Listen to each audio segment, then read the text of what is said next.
Good evening ma'am. Good evening.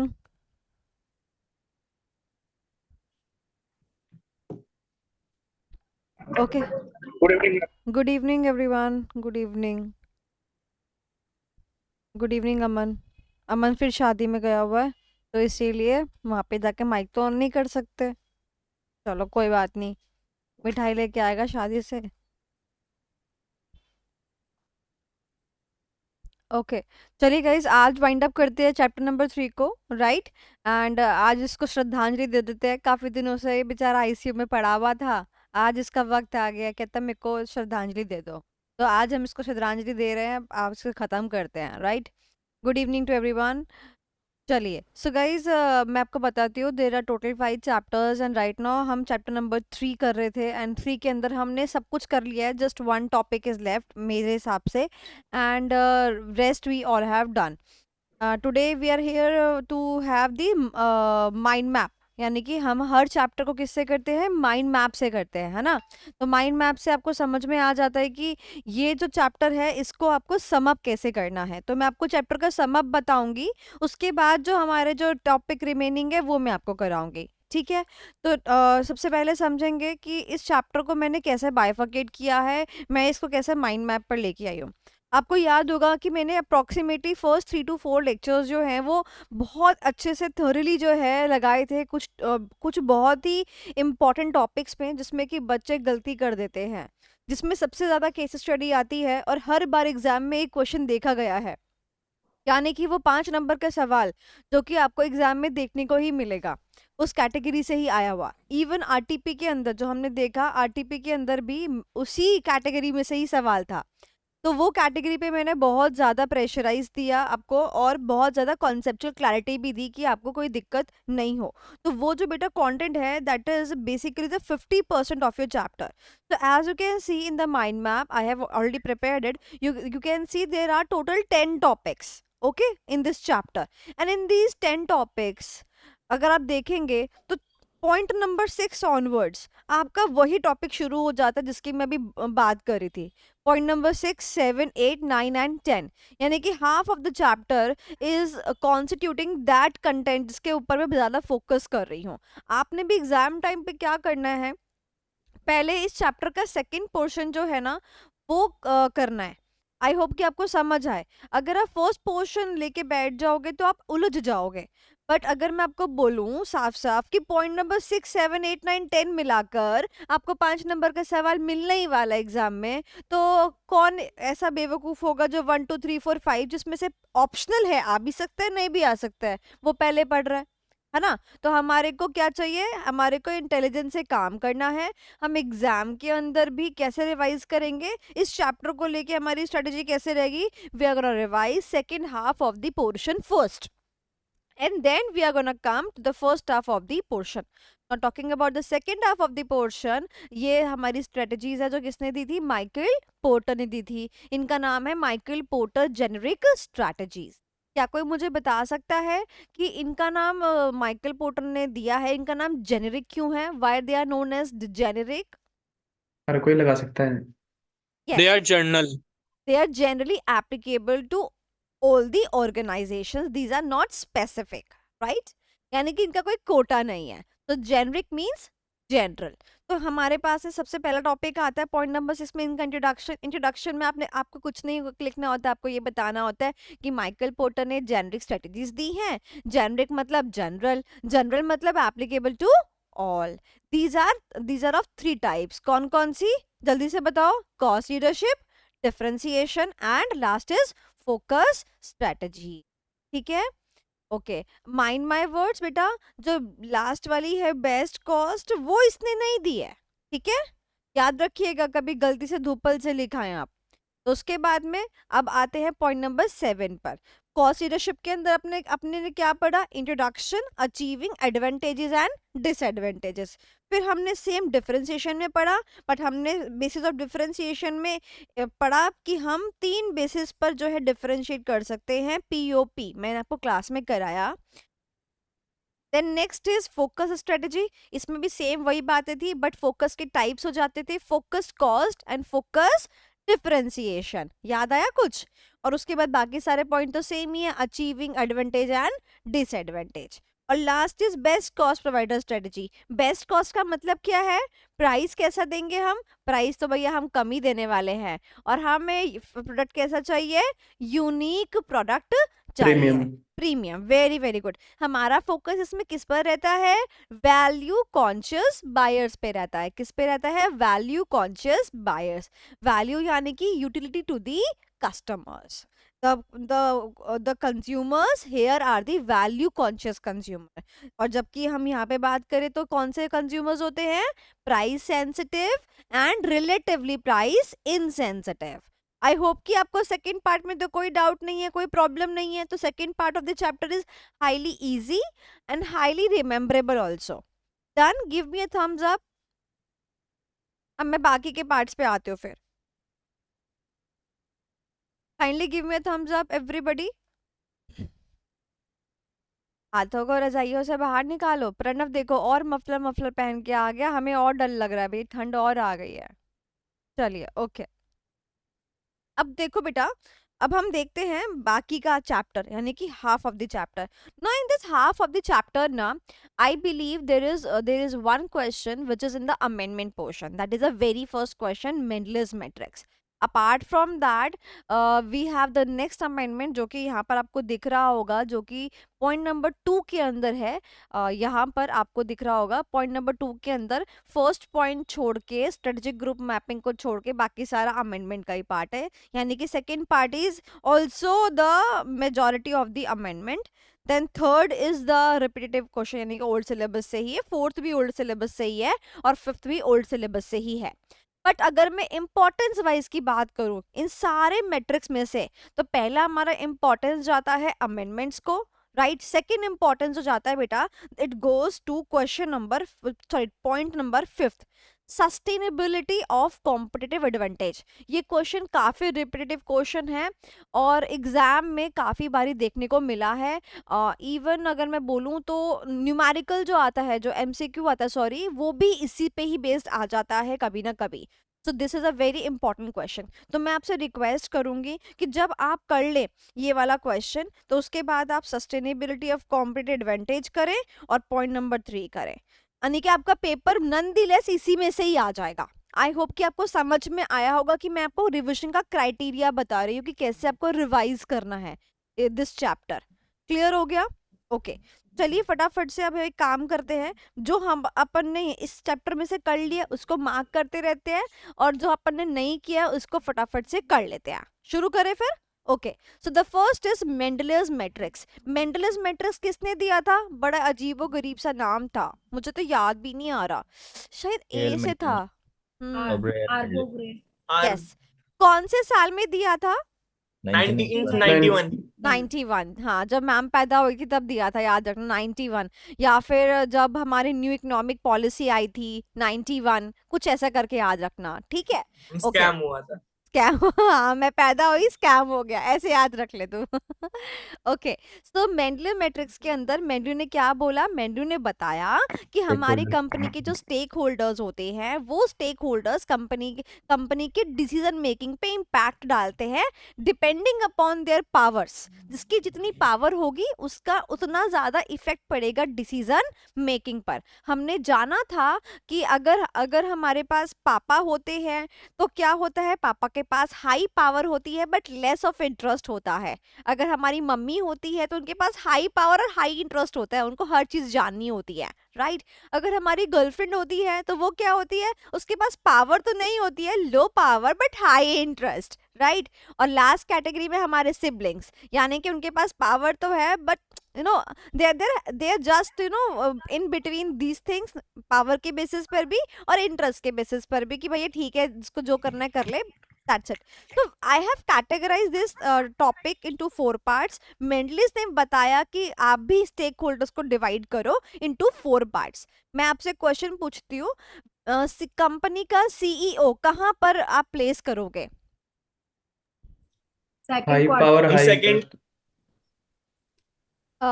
क्या हम इस बॉक्स को कोई नाम देते हैं? क्या ये लोग कुछ कहलाए जाते हैं? हम की मैनेजरल Players. पर्सन। की प्लेयर्स क्या बोलते हैं इनको? की प्लेयर्स बोलते हैं। पता है आपने अभी भी किसका जवाब दिया? आपने अभी भी जवाब दिया उस एक एमसीक्यू का जो कि शायद इस आरटीपी में गिवन है, शायद। चलो, बहुत जल्दी आपने जवाब दे दिया। तो this was about the Mendelow's matrix. I am expecting this time कि ये एमसीक्यू में पूछा जा सकता है, ठीक है।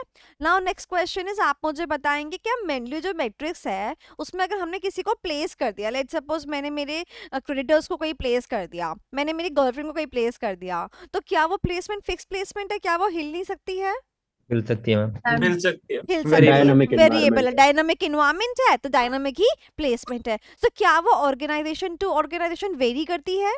yes, yes ma'am. Ma'am. Yes, Okay. Yes ma'am. क्या कोई ऑर्गेनाइजेशन ऐसा कर सकता है कि कभी वो किसी किसी एक स्टेक होल्डर को कहीं पे प्लेस करता है, किसी एक स्टेक होल्डर को कहीं भी प्लेस करता है?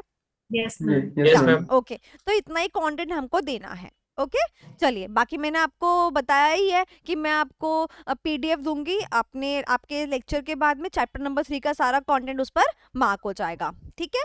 चलिए, नेक्स्ट इज बेटा जी, बात करते हैं दीज स्मॉल टॉपिक्स। मुझे इन स्मॉल टॉपिक्स में से कोई भी कवरेज नहीं लगती है, बट हमें अपना तैयारी तो करनी ही है, पढ़ना तो है ही। तो मैं इसको ना जरा नीचे से ऊपर लेके चलती हूँ, ठीक है। समझना पहले टॉपिक का नाम क्या है। देखो, मैंने इजी भाषा में करने के लिए लिखा स्मॉल टॉपिक्स, बट बेसिकली इस टॉपिक का नाम है स्ट्रेटेजिक ड्राइवर्स। ड्राइवर होता है ना, ड्राइवर जो होता है गाड़ी को क्या करता है? ड्राइव करता है, यानी कि गाड़ी को लेके जाता है, पैसेंजर्स को ढो के लेके जाता है, राइट। सिमिलरली हमारी इंडस्ट्री में भी कुछ ड्राइवर्स हैं, उनको हमने बोला स्ट्रेटेजिक ड्राइवर्स। क्या बोला? स्ट्रेटेजिक ड्राइवर्स, यानी कि ऐसी ऐसी फोर्सेस जो कि आप लोगों को, कस्टमर्स को, सेलर्स को, बायर्स को, कॉम्पिटिटर्स को ढोके लेके चलती है। यानी कि जैसे ड्राइवर होता है वो गाड़ी में पैसेंजर्स को लेके ढोके चलता है, similarly there are certain things जहाँ पर कि कस्टमर्स, कंज्यूमर्स, प्रोडक्ट्स, सेलर, इन सबको ढोया जाता है। वो कौन कौन से ड्राइवर्स होते हैं? तो ड्राइवर्स का मतलब होता है those driving forces which drives the industry. कहते हैं ना, you drive me crazy baby. तो here these are the things which drives the industry. Say for example, मैं सबसे इजी टॉपिक लेती हूँ, customer. You understand customer, who is a customer? You understand consumer, who is a consumer? क्या आपको नहीं लगता consumer industry का बहुत ही महत्वपूर्ण हिस्सा है? कस्टमर आज चाहे कि नहीं, मैं तो नहीं पढ़ रहा ऑफलाइन, मैं तो ऑनलाइन पे ही जाऊंगा, मेरे को नहीं आना आपके फेस टू फेस क्लास है, मैं तो ऑनलाइन ही पढ़ूंगा। 99.9% कस्टमर्स जो हैं they're incline towards the online education. तो क्या मुझे उसके अकॉर्डिंग ढलना नहीं पड़ेगा? तो क्या एक ड्राइविंग फोर्स नहीं हुआ ना? तो ये क्या है? ड्राइविंग फोर्सेस हैं। अब समझ में आया? ओके, अब in your examination they are not going to ask one full fledge question of the drivers. Instead, these are small topics on which separate questions can be asked for 3 to 4 marks. अब चीजें clear हुई? यानी कि वो आपसे ये नहीं बोलेगा कि ड्राइवर्स बता दो इनमें से कौन से हैं, ना तो एमसीक्यू में आएगा, ना तो सब्जेक्टिव में आएगा। तो आप इनका नाम ड्राइवर्स याद कर सकते हो तो भी ठीक, नहीं याद कर सकते हो तो स्मॉल टॉपिक्स करके टॉपिक को लेके कैरी फॉरवर्ड करो, क्योंकि एग्जाम में नहीं आने वाला। एंड आई होप कि आपको इतना भरोसा तो मुझ पे है, आ चुका है, कि मैं अगर आपको कोई डायरेक्शन दे रही हूँ तो आपको उसको कितना फॉलो करना है, ठीक है। तो जहां आपको चिंता करने की जरूरत है मैं आपको साफ साफ बताती हूँ कि यहाँ चिंता करो, और जहां आपको चिंता करने की जरूरत नहीं है वहां भी आपको साफ साफ बताती हूँ कि यहाँ चिंता करने की जरूरत नहीं है। तो in an examination you can get 3 to 4 marks of questions on the separate topics. So I would like to summarise it कि एक क्वेश्चन इस पे आ सकता है, शॉर्ट नोट आ सकता है, क्वेश्चन इस पे भी आ सकता है, क्वेश्चन इस पे भी आ सकता है, क्वेश्चन इस पे भी आ सकता है, बट कैसा? सेपरेट। क्या आपको इतनी बात समझ में आई? जितनी बातें मैं क्लास में बोलती हूँ ना, वो ऐसा नहीं होता कि मैं आज आई हूँ और मैंने आके बस बोल दिया।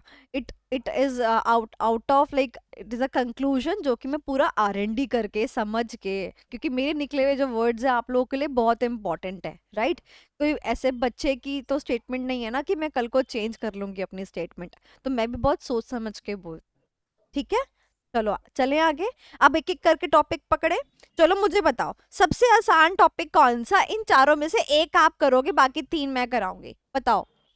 सेकंड। Customer versus consumers. गलत चूज कर लिया, बताऊं क्यों? मैंने ना नहीं, ये हम मैंने कर लेंगे। मैंने पोपली डाली थी। मैंने सोचा था कि ये आपको इजी लगेगा, आप इसको चूज करोगे, बट अरे गधेड़ो, टॉपिक नंबर 3 तो मैं करा चुकी हूँ, मार्केटिंग स्ट्रेटजीज। तुम अगर इसको चूज करते तो बाकी 3 मैं ही करा देती, पर तुमने किसको चूज किया? कंज्यूमर वर्सेस कस्टमर को। तो ये थर्ड वाला पॉइंट जरा देखो, मार्केटिंग स्ट्रेटजीज, वो याद नहीं, वो 13 strategies, augmented marketing, direct marketing, relationship marketing, याद आया कुछ?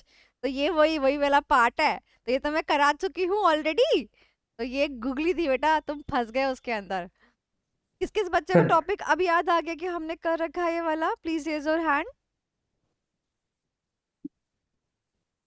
चलो ठीक है, अब याद आना आना चाहिए। Okay great, thank God. Yash और कन्नू, 2 बच्चे जो एक फीस से पढ़ रहे हैं, तुम बताओ तुम्हें आता है? याद आ गया? Yes ma'am. ठीक है, अभी एक और बार यस मैम बोलना पड़ेगा कन्नू के पर्सपेक्टिव से। मैम कन्नू की तरफ से भी यस मैम। ठीक है, चलो ओके। सो पॉइंट नंबर 3 आपको ऑलरेडी आता है। अच्छा मुझे ये बताओ, क्या अपन लोगों ने, सच्ची सच्ची बताना, क्या अपन लोगों ने प्रोडक्ट क्या होता है इससे प्रीवियस चैप्टर में नहीं पढ़ा? क्या होता है प्रोडक्ट, सच्ची बताना। याद करो, प्रोडक्ट क्या होता है? प्रोडक्ट वो चीज होती है जो हम बिजनेस सेल करते हैं, बायर कंज्यूम करते हैं या परचेज करते हैं। उसके 5 कैरेक्टरिस्टिक्स भी होते हैं, उसका एक प्राइस होता है, एक लाइफ होती है, कुछ याद आया? टेंजिबल, टेंजिबल, इंटेंजिबल, हाँ टेंजिबल होता है, 5 कैरेक्टरिस्टिक्स सेटिस्फेक्शन। थी। सेटिस्फेक्शन। तो वहां पे हमने पढ़ा था प्रोडक्ट क्या होता है। तो देखो कितना होशियार बंदा है, प्रोडक्ट के बारे में वहां बताता है, ठीक है, फिर प्रोडक्ट के बारे में फिर थोड़ा सा कुछ यहाँ बताता है, फिर उसको बेचने के लिए टेक्निक यहाँ बताता है। ऐसा बेवकूफ है, ये बताओ, ये कोई बात है? तो हमारे को फिर से वो कंटेंट जो आपने चैप्टर नंबर 2 में याद किया है ना, क्या याद किया है? प्रोडक्ट्स क्या होता है बताओ? प्रोडक्ट रेफर टू गुड और दी सर्विस। सर्विस, जो कि एक सेलर जो है वो कहाँ पे सेल करता है? मार्केट के अंदर। मार्केट। जो आपने नॉलेज ऑब्टेन करी इन चैप्टर नंबर 2, आपने क्या करना है? उसको रिपीटेटिव मोड पे यहाँ पर भी छापना है, क्योंकि क्वेश्चन पेपर तो चैप्टर देख के नहीं आता, क्वेश्चन पेपर तो चैप्टर देख के नहीं आता। इसीलिए जब आपका चैप्टर नंबर 3 का एमसीक्यू होगा, तो उसमें से आपको ऐसा लगेगा कि मैम कुछ एमसीक्यू तो चैप्टर नंबर 2 के पूछ रही है। एमसीक्यू से याद आया, आपका कल एमसीक्यू का सेशन है चैप्टर नंबर 2 का, याद है ना? 8 बजे यूट्यूब पे लाइव होगा, सभी लोग खेलने के लिए आ जाना, फास्टेस्ट फिंगर फर्स्ट, ठीक है? चलो, तो ये तो याद ही है, क्या मुझे इसमें कोई एफर्ट देने की जरूरत है? नहीं। बट यहाँ पर अब आपको सामने दिखता है बेटा प्राइसिंग स्ट्रेटजीज। क्या दिखता है बेटा? Pricing strategies. यानी कि वो आपसे पूछता है कि अगर आपका कोई प्रोडक्ट है तो आप उसकी प्राइस कैसे डिसाइड करते हो, क्या क्या सोचते हो उसकी प्राइस डिसाइड करने में। क्या ये क्वेश्चन पहले था? हाँ, ये क्वेश्चन पहले भी था, पर इसका आंसर था प्राइस स्कीमिंग, प्राइस पेनिट्रेशन, ये सब बातों बातों बातों से इसका आंसर फ्रेम होता था। But this time there is a amendment in the pricing strategies.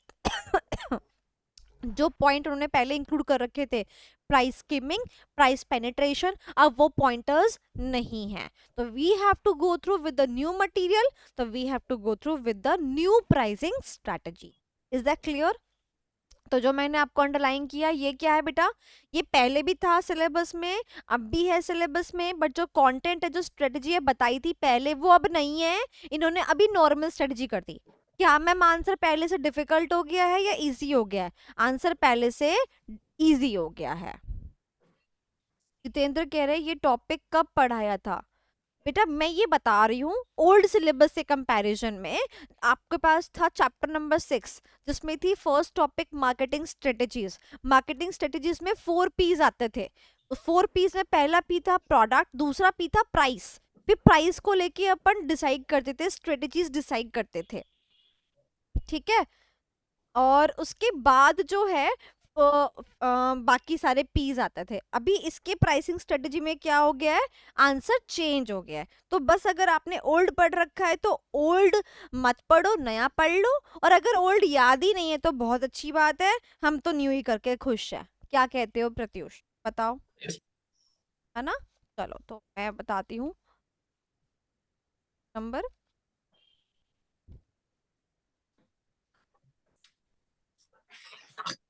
Page number 14 पे आ जाइए।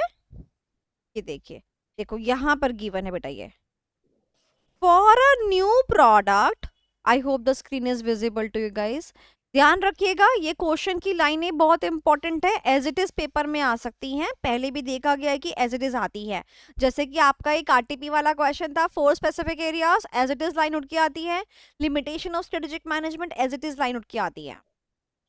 चलिए, for a new product pricing strategies for entering the market need to be designed and for that matter at least 3 objectives must be kept in mind.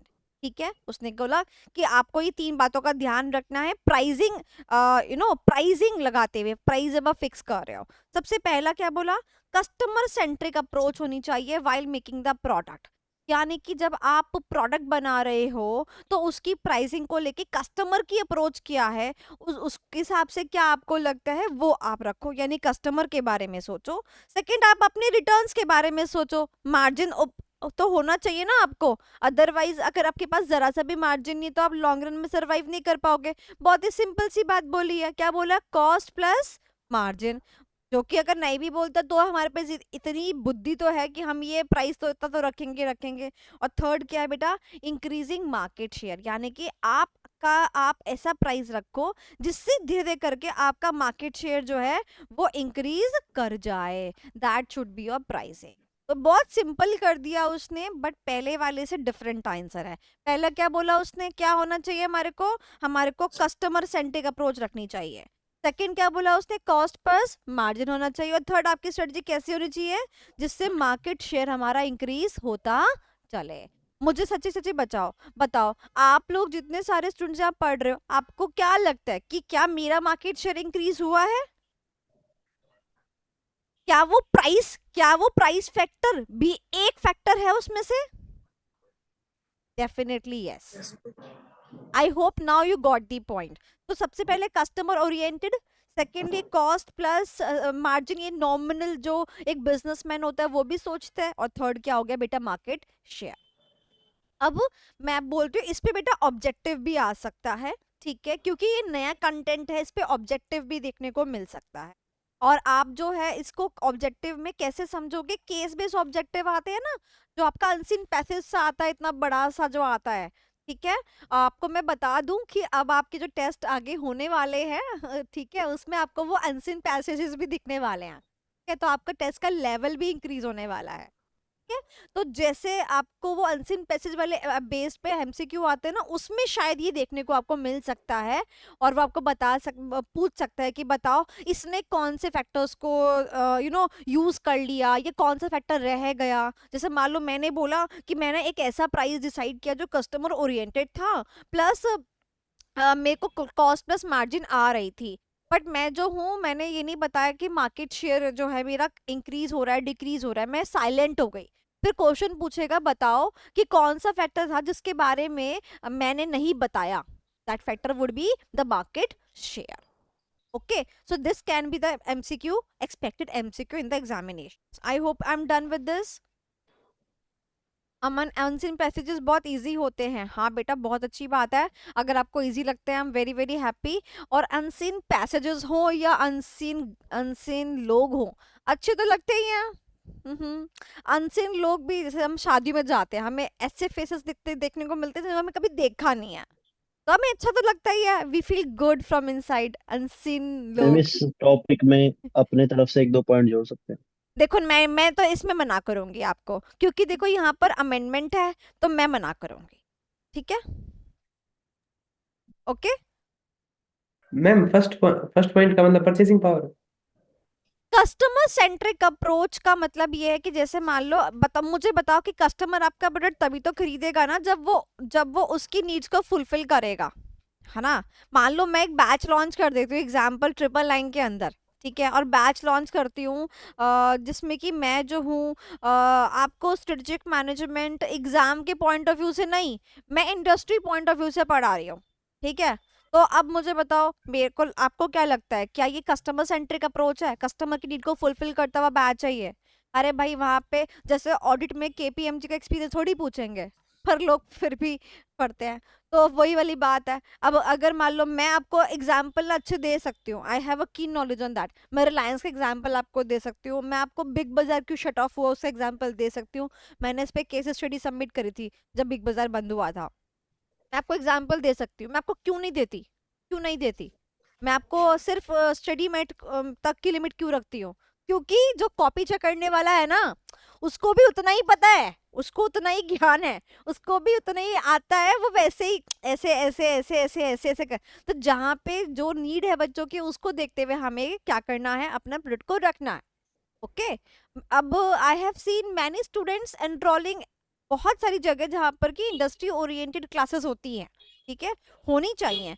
But हमारा main focus क्या है, जतिन आपके पास खूब सारी knowledge हो बट आपके पास पास का ठप्पा ना हो, आपको चलेगा? वो नॉलेज क्या आपके लिए कारगर है? तो Not most of the customers it is not. That is why we have to come up with such an approach in the product जो कि कस्टमर की नीड को फुलफिल करता हुआ हो। ठीक है, आई होप कि मैम ये वाला पॉइंट हम्म सेकंड चैप्टर के वो पाइवेटल पॉइंट्स थोड़ा बहुत मैच कर रहा है। मैच करता है, वही सारे पॉइंट है बिल्कुल। हाँ तभी मैं बोल रही हूँ कि रिलेशन वहीं से उठा के देखा गया है। सेकेंड पॉइंट में भी उसने बोला था, फिर इसने ये भी बताया था कि नहीं नहीं हम तो अपना कॉस्ट प्लस मार्जिन नहीं रख सकते, ये क्या बोलते हैं आजकल तो लोग प्राइस बल्कि डिक्रीज कर रहे हैं, एक घटाता है दूसरा और घटा देता है। हमने याद करो पढ़ा था कि जो प्राइस होता है वो डिमांड और सप्लाई द्वारा किया जाता है, बट फिर उसके बाद में पता नहीं क्या क्या पढ़ लिया हमने। तो these are all the same pointers, although ये पॉइंट्स या तो वो टॉपिक यहाँ लाना चाहिए था या ये टॉपिक को भी वहीं भेज देना चाहिए था, but since it is the first time drafting it happens. जब जीएसटी भी पहली बार ही आया था तो बहुत सारी प्रॉब्लम्स थी, कंटेंट भी अभी ऐसा है जो अभी बहुत सारी प्रॉब्लम्स हैं, और मैं हूँ ना उसका निवारण करने के लिए। तो क्लियर हो गया, बताओ मुझे। तो वो टॉपिक जो था थर्ड टॉपिक वो डन हो गया। तो प्रोडक्ट्स, उसमें pricing strategies plus 13 marketing strategy. Okay, मैं आपको 2 मिनट दे रही हूँ। जो ये 13 मार्केटिंग स्ट्रेटजीज है ना, एक बारी अगर आप सिर्फ हेडिंग पढ़ के याद कर लो, सिर्फ हेडिंग पढ़ के याद कर लो कि आपको ऐसा तो कोई मार्केटिंग नहीं है ना जो याद ना आ रहा हो, बिल्कुल ऐसा एक बारी रीड कर लो बस हेडिंग पढ़ के, कि बस याद तो आ रहा है ना कि मैंने क्या समझाया था, एग्जैक्ट कॉपी पेस्ट भले ही ना होता हो।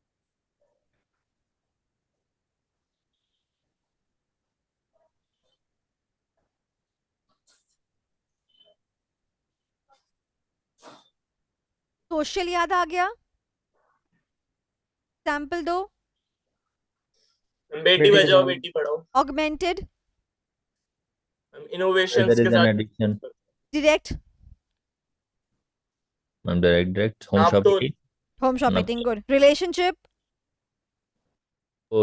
Launches अमन वगैरह, बताएगा, अमन बताएगा। cards. अमन रिलेशनशिप मार्केटिंग का एग्जाम्पल बताओ बेटा। मैम बिग बाजार वाला कार्ड आपका। मेरा बिग बाजार, ऐसा कार्ड भी बिग बाजार का, हम लाइफस्टाइल का। कॉइन्स जो मिलते हैं। मैम शादी.com वो का जो card. Frequent Lifetime. Flyer, Shaadi dot com relationship marketing में कब से आ गया रे? फ्रीक्वेंट फ्लायर फ्लायर बोल सकते मैम हैं, वो फ्रीक्वेंट फ्लायर। शादी.com का वो बता रहा है, कूपन डिस्काउंट मिलेगा। मैम आपका लाइफटाइम मेंबरशिप कार्ड. हाँ just a second, just a second, doesn't matter, doesn't matter, fine, will go with this. Pantaloons में जो पैंटलून्स, कार्ड हाँ पैंटलून्स, ये सब वहीं से मैम गिफ्ट। फ्रीक्वेंट जितना फ्लायर तुमने ब्रांड का नाम फ्लायर्स। लिया है ना, जब तुम पास होगे ना वहीं से एक एक जना शॉपिंग कराने के लिए लेके जाएगा मेरे को। पैंटलून्स इसने बोला है, वो वहां से शॉपिंग कराएगा। प्रत्युष सेफ है, इसने बिग बाजार बोला जब बंद ही हो गया। ठीक है, डन। मैंने जिसका नाम लिया तब तक आपकी वो उसका लास्ट में जरूरत तो कुछ पड़ेगा नहीं है ना? आपको. ठीक है, डन है, ओके, ठीक है, डन है। यस, रिलेशनशिप में भैया ये वो वाला रिलेशनशिप नहीं है, ये कस्टमर और सेलर का रिलेशनशिप है, ठीक है, कि वो कस्टमर बार बार दुकान पे आता रहा है। Points redemption. Next is service marketing. हमारे यहाँ पैन कार्ड बनाए जाते हैं, हमारे यहाँ कुंडली मिलान किया जाता है। Person marketing, Sonali ma'am. Organisation marketing, SM classes. SM वाह क्लास। वाह वाह वाह। Place marketing, Ayodhya. हाँ, great great. Enlighten marketing, enlighten. इसमें तो मामा अर्थ एग्जाम्पल ले सकते हो, ठीक है, क्योंकि सब कुछ आ जाता है उसके अंदर। ओके, नेक्स्ट डिफरेंशियल,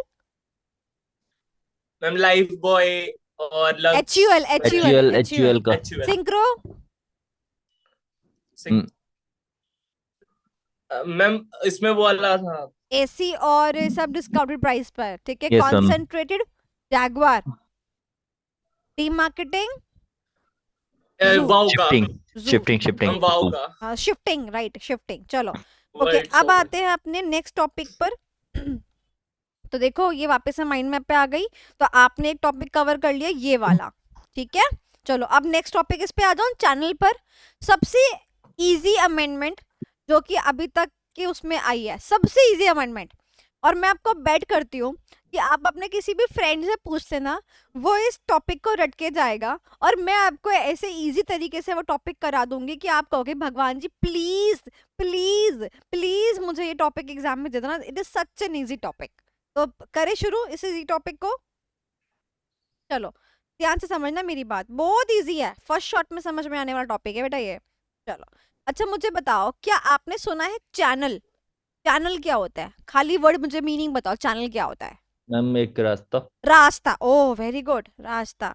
जैसे कहते हैं ना कि पति के जो किसका रास्ता होता है, कहाँ से होके जाता है, मुझे क्या पता, मेरा कौन सा पेट पति से है? होकर जाता है। अरे तुम क्यों पता? होने वाले का रास्ता उसके पेट अरे से होते मैं तो, गुजरता है। अरे तो मेरा पति नहीं है, मेरे को नहीं पता, मैम आगे वापस आपके आ जा। होने वाले का रास्ता,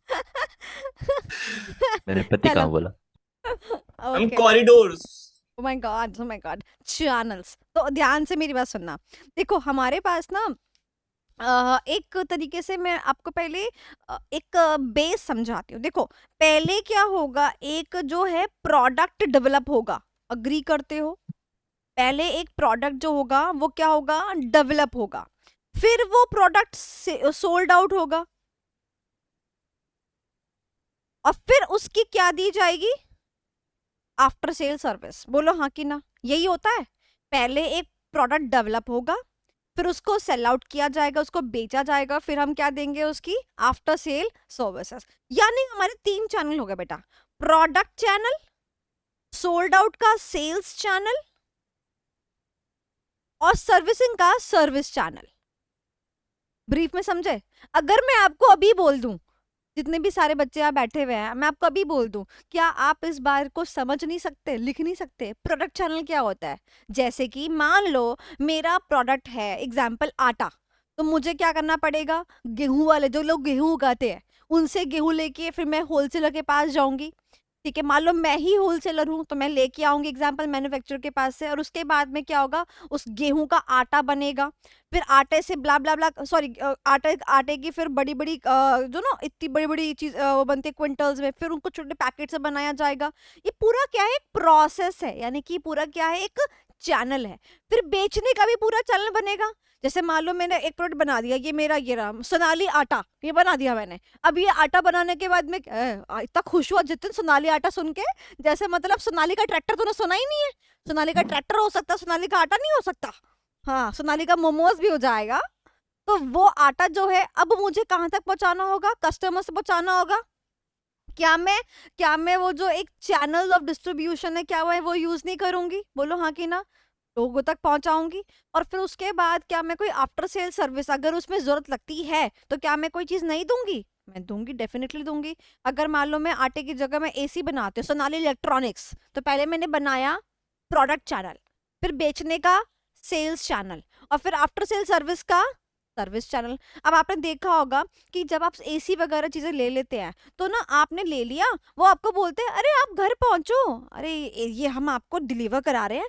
फिर 2 दिन के बाद में इंस्टॉलेशन से कंपनी से एक आदमी आएगा आपको इंस्टॉल करने के लिए, क्योंकि उसका एक अलग से हमने चैनल बना रखा है, क्योंकि installation come in after selling activities, तो उसका अलग से पूरे एक लाइन बनी हुई है, एक चैनलाइजेशन हो रखा है। तो आई होप कि आपको 3 चैनल्स याद हो गए। बताओ कौन कौन से, पहला बताओ कौन सा? Product channel. प्रोडक्ट चैनल, उसके बाद सेल्स चैनल और उसके बाद सर्विस चैनल। कितना इजी था ना, देखो। यानी कि अगर मैं आपको बोलूं आज के टाइम पर to write on the content, ये जो 3 पॉइंटर्स है, क्या आप नहीं लिख सकते हो? प्रोडक्ट के केस में आपने सामान लिया, किससे लोगे? मैन्युफैक्चरर से लोगे, जो उगा रहा है उससे लोगे। ये कोई कहने की बात है? अच्छा मान लो हो सकता है आपकी कंपनी ऐसी कंपनी है जो चाइना से सामान मंगाती हो, विदेश से सामान मंगाती हो, तो क्या यहाँ पर इंपोर्ट ऑफ रॉ मटेरियल नहीं आ जाएगा? आपने इंपोर्ट कर लिया, that is also the part of product channel, right? But मान लो आप सामान इंपोर्ट करते हो, रॉ मटेरियल इंपोर्ट करते हो, उसके बाद फिनिश गुड्स बनाते हो till the time it is product channel, and then उसको वापस से कहीं बाहर भेज देते हो, ऑस्ट्रेलिया में भेज देते हो, तो again an export will come, that will come under the sales channel, that you're exporting to Australia, you're exporting to UK, blah blah blah blah, that is a sales channel. And then example you are giving the service कि अगर 2 years में कोई problem होती है तो हम उसको change कर देंगे, प्रोडक्ट को चेंज करने की बात बोली है, तो ये गारंटी है या वारंटी है?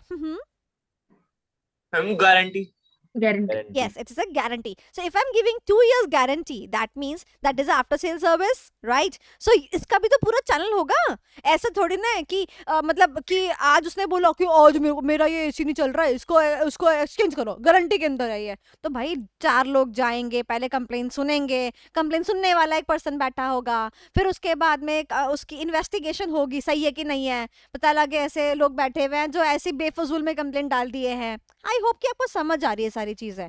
फिर जाके कहीं प्रोसेसिंग रिक्वेस्ट एक्सेप्ट होगी, फिर कोई एक बंदा जाएगा जो उस एसी को देखेगा, फिर उसके बाद में एसी में इन्वेस्टिगेशन वहीं पे करेगा, ऑन रूम करेगा, ऑन प्रेजेंस करेगा कि हाँ सच में ऐसा है कि नहीं, फिर वो लेके जाएगा, फिर वो उसको एक पर्ची बना के देगा कि लो हम आपकी जो है ना इसको लेके जा रहे हैं, हम नेक्स्ट आपको डिलीवर करेंगे। तो आपको नहीं लगता कि ये सब इसका पूरा एक चैनल होता होगा? तो एक ऑर्गेनाइजेशन जो बड़े लेवल पे काम करती है ना बेटा, उसको 3 चैनल्स चाहिए। First is product channel, second is sales channel, and service is the third Service channel. channel. अगर मैं सोनाली मैम आटा खाएं एसएम में कामयाबी पाए, वाह! सोनाली मैम आटा खाएं स्ट्रेटेजिक मैनेजर कामयाबी पाए, वाह! बैच का नाम भी इनरोल कर दिया, बहुत ही बढ़िया। और कहते हैं ना फिर बाद में जब तुम पास हुए तो किसी ने तुमसे पूछा तुमने किस चक्की का आटा खाया तब तुम जवाब दे देना कि सोनाली हाँ। मैम चक्की। वहां पे रिलेवेंट हो जाएगा। तो आई होप कि आपको चीजें बहुत इजी लग रही हैं, है ना इजी? अगर मैं आपको नहीं भी आगे पढ़ाती तो क्या आप इस पे कंटेंट ड्राफ्ट करके लिख सकते हो? यस और नो? यस और नो? थम्स अप कर दीजिए। चलो, सो इस वाले क्वेश्चन के अंदर we have to go through with few keywords. तो अब हम कीवर्ड्स जो हैं उनको याद कर लेते हैं and then we are done with the answer. So the first channel on which I am gonna have the keyword is first the sales channel, because आपके मैट के अंदर सबसे पहले क्या दे रखा है? सेल्स चैनल दे रखा है। तो मुझे बताओ सेल्स जो होती है वो किसको की जाती है? किसको की जाती है? कस्टमर बोल सकती हूँ या कंज्यूमर बोल सकती हूँ? आपको पता है ये कभी कभी सेम भी हो जाता है। बेसिकली हम कस्टमर बोलते हैं, इसको सेल की जाती है। तो एक कीवर्ड आपको याद रखना है, सेल्स किसको की जाती है? कस्टमर को की जाती है। यानी कि making product available to the customer is the sales channel.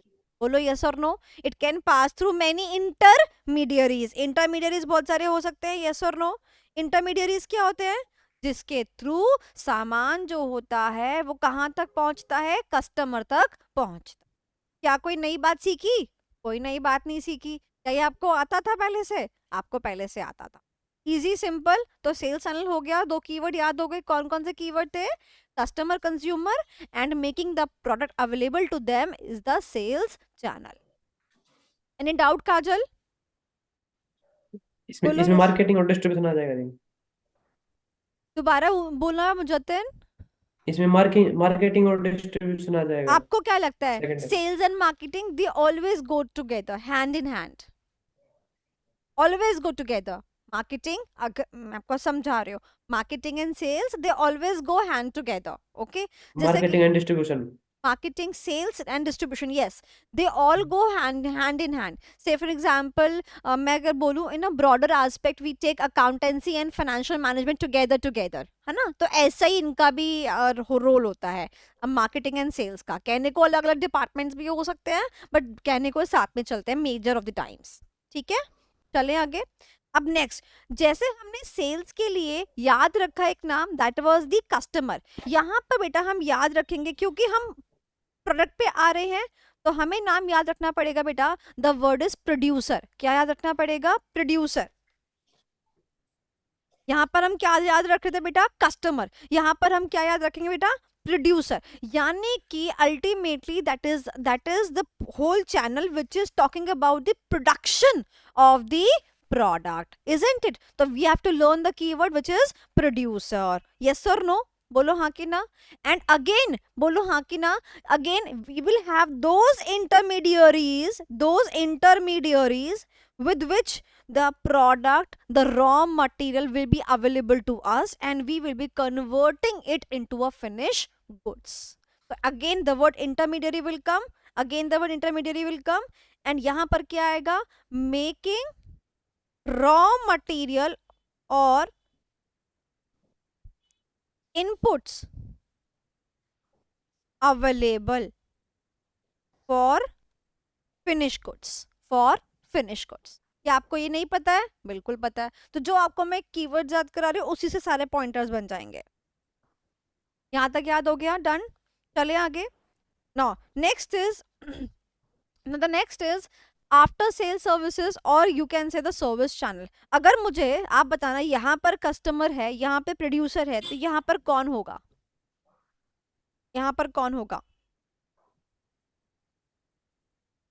Mechanic. बिल्कुल अच्छा जोक नहीं था ये। बिल्कुल भी अच्छा जोक नहीं था ये। Ma'am consumer. सेल मैनेजर या रिटेलर वगैरह। कंज्यूमर। यहीं पर बेटा देखो आपको चीज समझनी है कि आप एक वर्ड पढ़ते हो कस्टमर एंड कंज्यूमर, राइट? तो कंप्लेन हमेशा कौन करता है? कंज्यूमर करता है। फिर वो किसको बोलता है? बेसिकली अगर कस्टमर और कंज्यूमर अलग अलग होते हैं तो कंज्यूमर से कंप्लेन कस्टमर पे जाती है, क्योंकि customer is the real purchaser of the product, and then उसके बाद चीजें जो होती हैं वो फाइल होनी चालू होती हैं। बट अगर आप यहाँ पर भी कस्टमर कंज्यूमर लिख दोगे तो कोई बहुत बड़ी बात नहीं है, because you are a very basic level. Now what thing is being done over here? यहाँ पर आप क्या दे रहे हो? That is a channel where you are making the product की जगह आप लिख दोगे making the after sale service available to these customer. After sale service available to these customers. Again, it may have the intermediaries or it might not have the intermediaries. It depends. हो सकता है हमें ही खुद जाके कर दे और हो सकता है हम थर्ड पार्टी करें। मैं अभी एक लगेज बैग लेने के लिए गई। कहाँ पे गई थी मैं? किस पे गई थी? सफारी। ठीक है, अब मैंने कहा क्या बोलते हैं, बताओ प्राइस बताओ, सब कुछ ओके हो गया कि ये वाला बैग लेना, ये वाला बैग लेना। उसने मुझे बोला कि मैम अगर कोई दिक्कत आती है तो मैं 1 ईयर तो आपको स्टोर वारंटी देता हूँ, और रेस्ट 4 इयर्स जो आपको मिल रही है, टोटल वारंटी 5 इयर्स की मिल रही है, रेस्ट 4 इयर्स जो है वो आपको कंपनी से डिमांड करनी होगी। तो कंपनी से डिमांड करने का पूरा प्रोसीजर होता है कि मेरे को कंपनी वालों से बात करनी पड़ेगी, वारंटी कार्ड शो करना पड़ेगा, फिर वो मुझे बताएंगे बोला आपने कहाँ से खरीदा, फिर वो स्टोर उनके उस पैनल पे आता है कि नहीं आता, बहुत सारी बातें पॉइंटर्स आ जाते हैं। तो ऑन स्टोर वारंटी का मतलब डायरेक्ट वारंटी, यानी कि no intermediaries involve.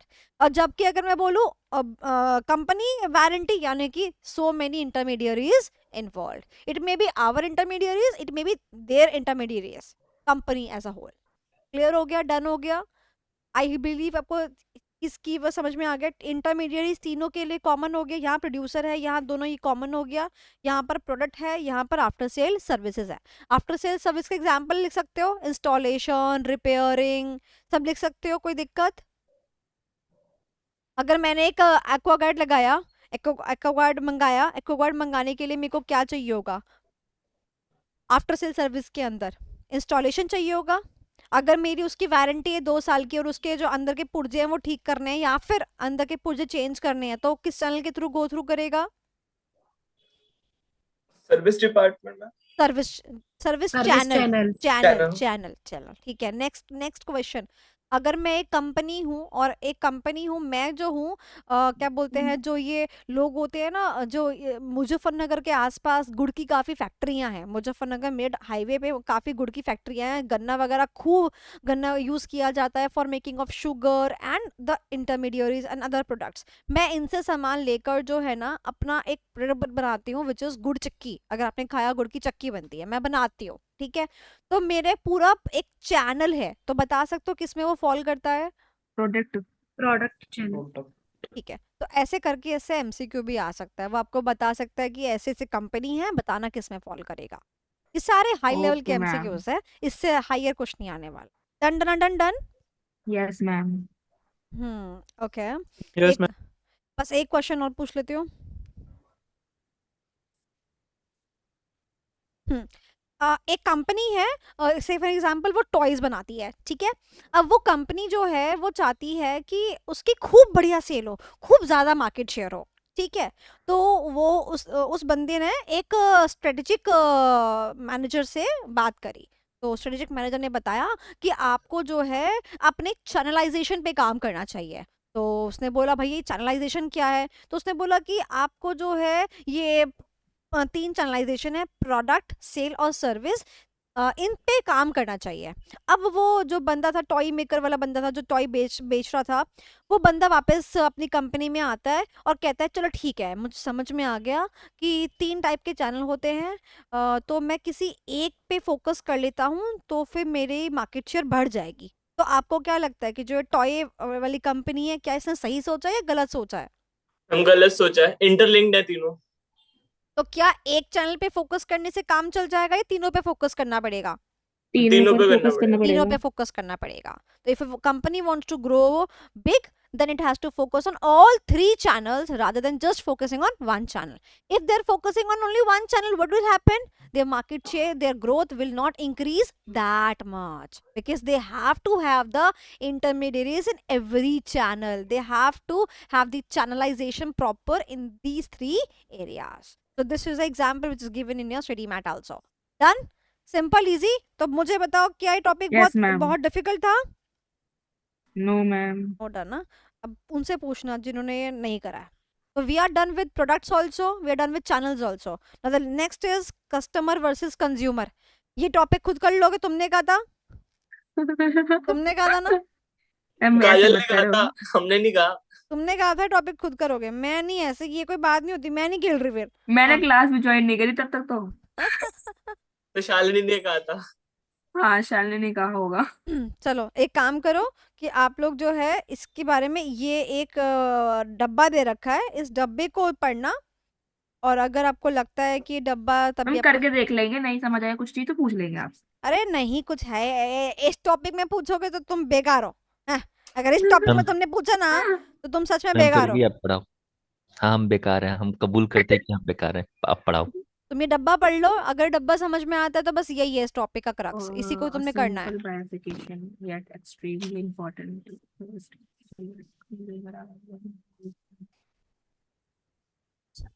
Page number क्या है?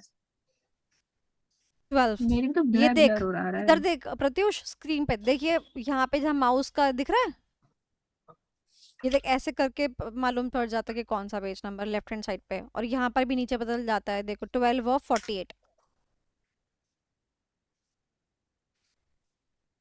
ये वाला टॉपिक अगर तुमने मुझसे पढ़ा तो शर्म की बात है, शर्म की बात है बस। तुम्हें हमें डुब पेज नंबर बता दो। क्या समझाया काजल मैंने अभी, क्या लिखा है? ये 12 ऑफ 48 दिख रहा है स्क्रीन पे, ये देखो,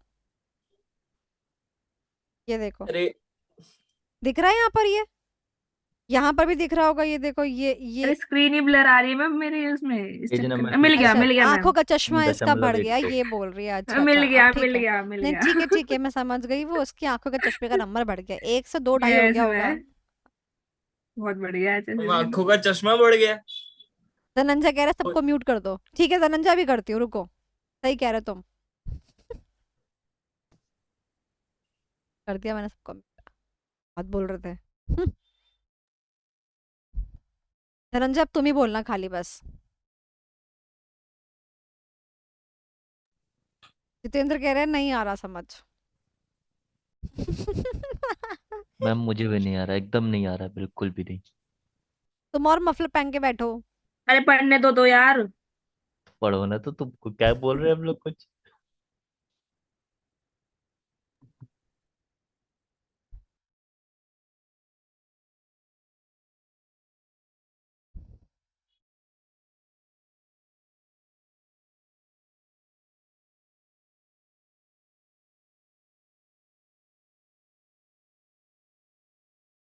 मैम एग्जाम्पल बहुत अच्छा दिया है इन्होंने। This happens when we teach the the toddlers and those people who are in the play play time zone, तब भी चीज फोकस हाथ में आती है।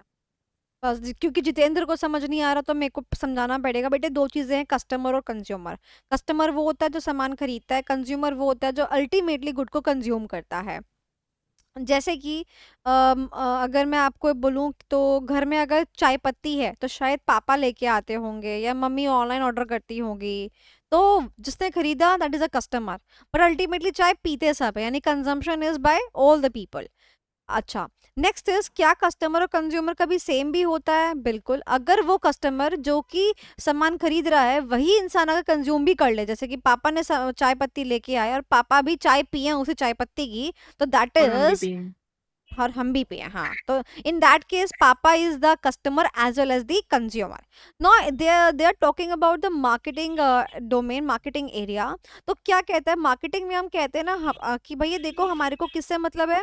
मार्केटिंग में हम कहते हैं कि देखो हमारे को मतलब इस बात से है कि हमारे कस्टमर्स, हमारे कंज्यूमर्स खुश रहने चाहिए। तो उसने यहाँ पर एक एग्जाम्पल दिया, बेहतरीन एग्जाम्पल दिया कि जैसे बेबी डाइपर्स है, अब डाइपर तो बच्चा पहनेगा बट जो पेरेंट्स होते हैं वो डाइपर खरीदेंगे, तो यहाँ पे पेरेंट्स जो है वो कस्टमर्स हैं, और जो बेबीज हैं जो कि वियर कर रहे हैं diapers, those are the ultimate consumers.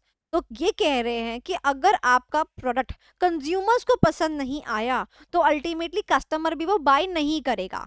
Example, पापा चाय पत्ती लेकर आते हैं और मैं बोलूँ पापा कितनी बेकार चाय पत्ती है, अगली बार से मत लाना, तो पापा लेकर नहीं आएंगे क्योंकि कंज्यूमर को पसंद नहीं आया। Ultimately I am the consumer, मुझे पसंद नहीं आया। ठीक है, सो कंज्यूमर्स की सेटिस्फेक्शन अगर होती है तो आप कस्टमर्स को रिटेन कर पाएंगे, यानी कि वो लोग आपसे बार बार परचेज करेंगे। बट अगर कंजम्पशन अच्छी नहीं है तो फिर कंज्यूमर हैप्पी नहीं है तो कस्टमर भी आपका सामान बार बार परचेज नहीं करेगा। ठीक है, क्लियर हो गया, अभी डन हो गया।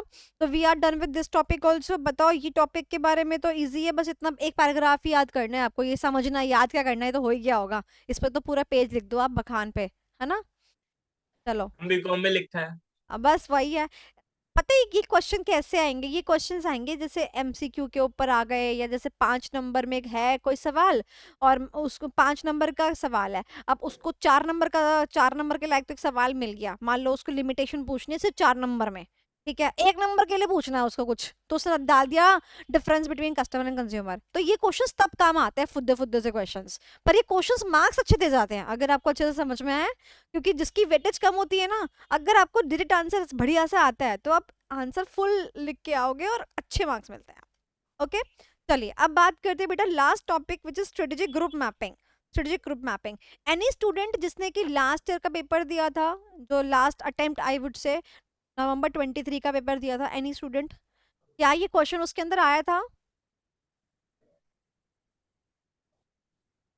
एनी स्टूडेंट जिसने पेपर दिया हो अच्छे से मतलब उसको याद हो कि भाई कौन के टॉपिक आया था, एनी स्टूडेंट जो कि मुझे ये येस और नो करके बता दे।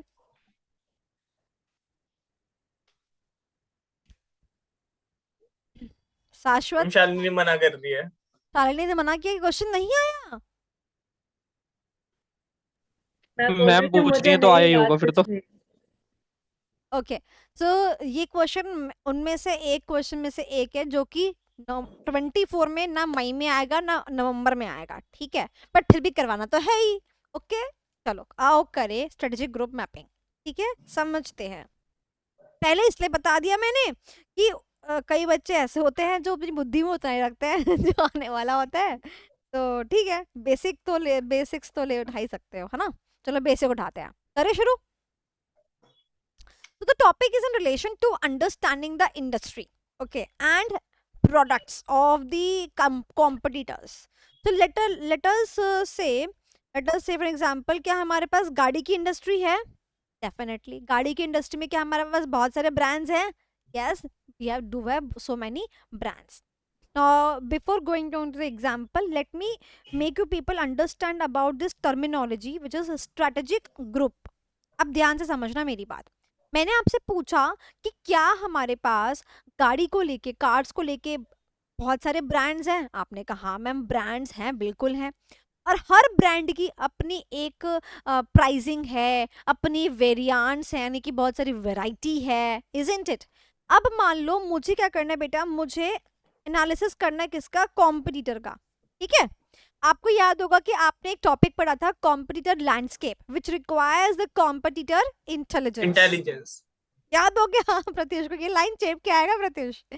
तो उसमें अगर आपको याद हो, देयर वर 5 स्टेप्स। क्या था first step? Identify the competitor, था कि नहीं था? फिर Competitor. क्या था? अंडरस्टैंड द कॉम्पिटिटर, उनकी Understand. स्ट्रेंथ समझो, उनकी वीकनेस समझो, put all the Combine. information together. So this topic is basically the extension of that particular topic. मैं आपसे एक सवाल पूछती हूँ, आपके जहन में तो नहीं आया बट मेरी जहन में आता है। तो सवाल ये है कि हम ये कहते हैं आइडेंटिफाई द कॉम्पिटिटर्स, ठीक है। No tell me in case of car industry, in case of car industry, if I am also the one, अगर मैं भी एक उनमें से ही आती हूँ, तो मुझे ये बताओ कि मेरे कॉम्पिटिटर की लिस्ट कितनी बड़ी हो गई? बहुत बड़ी। छोटी मोटी लिस्ट बनेगी कि बड़ी लिस्ट बनेगी, सच्ची बताओ। बड़ी। सो इवन इन मैथमेटिक्स क्या होता था कि अपन जब भी बहुत सारी चीजों के बारे में पढ़ते थे, तो हम उसको क्या करते थे, हम उसको ग्रुप्स में फॉर्म कर देते थे। से फॉर एग्जांपल आपने इकोनॉमिक्स पढ़ी, उसमें स्टैटिस्टिक्स पढ़ा, सीए फाउंडेशन आप क्लियर करके आए हो, आपने वहां पर भी पढ़ा। आप पढ़ते होगे जैसे कि आपने स्टैटिस्टिक्स पढ़ा, एज ग्रुप है 1 to 10, 11 to 20, पढ़ा, ये सब पढ़ा है आपने।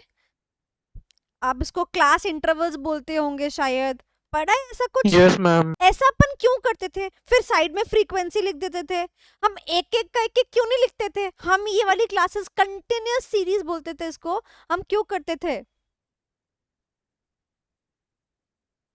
लंबी लिस्ट हो जाती। दोनों पेन के स्टैंड देख लो, जो भी आपको लगे, ले जाओ।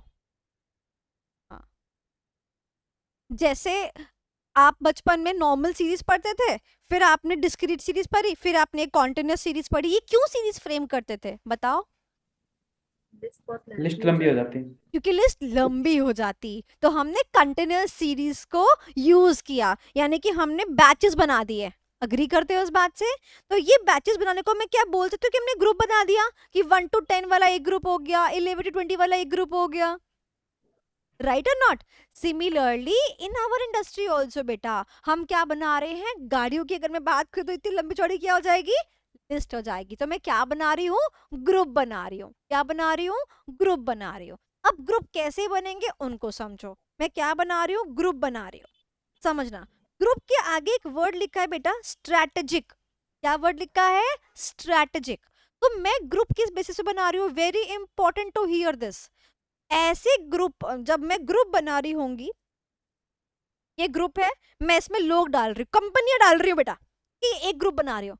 तो कैसे कंपनियां डालूंगी, ऐसी कंपनियां डालूंगी जिनकी स्ट्रैटेजी नॉनदलेस सिमिलर होती है। क्या होती है, सिमिलर होती है।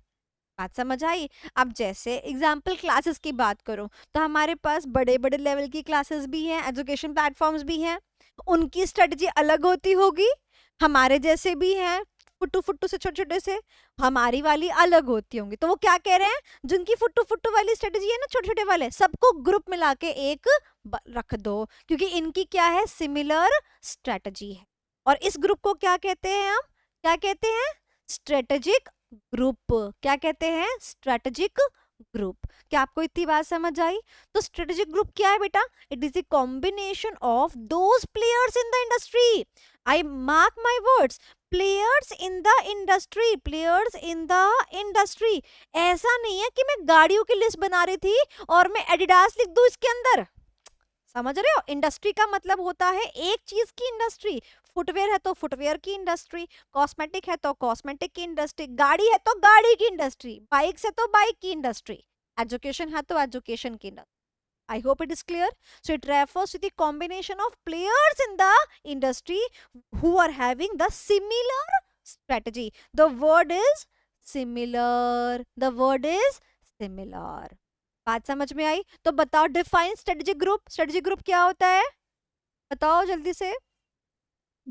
combination of which have competitor similar or strategies. Yes, those players in the market or those companies in the market which have similar strategies. उनको हम क्या करते हैं? We combine those companies and make a group, and such group is known as strategic group. ये आपको 1 number का आ सकता है, इसीलिए बटवा रही हूँ, ये आपको 4 बारी बुलवा रही हूँ। तो Shalini, can I have the definition from you now? Strategic group की, हाँ, स्ट्रेटेजिक ग्रुप हम्म,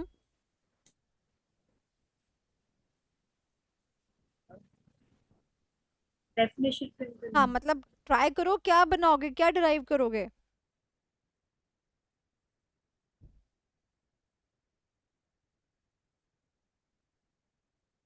मैम आज तुम्हारा ध्यान नहीं है The Shalini. company framed the similar strategy. No. Yes Jatin. ये company player in the industry की जगह कंपटीटर लिख सकते हैं। क्या लिख सकते हैं? कंपटीटर कॉम्पिटिटर वर्ड लिख दो, बट कंपनी ज्यादा बेटर रहेगा। कॉम्पिटिटर भी लिख सकते हो, कोई दिक्कत नहीं है। Yes Kajal, can you tell me the meaning of strategic group?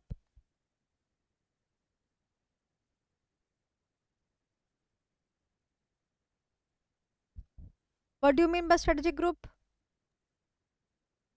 Dhananjay, मैं आपकी समझ डेफिनेशन गलत है। It is a group where one type of organisation are placed. One type नहीं, you have just given me the different definition. मैंने आपको इतने सारे कीवर्ड्स याद कराए, उसमें से एक भी कीवर्ड आपने यूज किया धनंजय? एक भी कीवर्ड आपने यूज किया?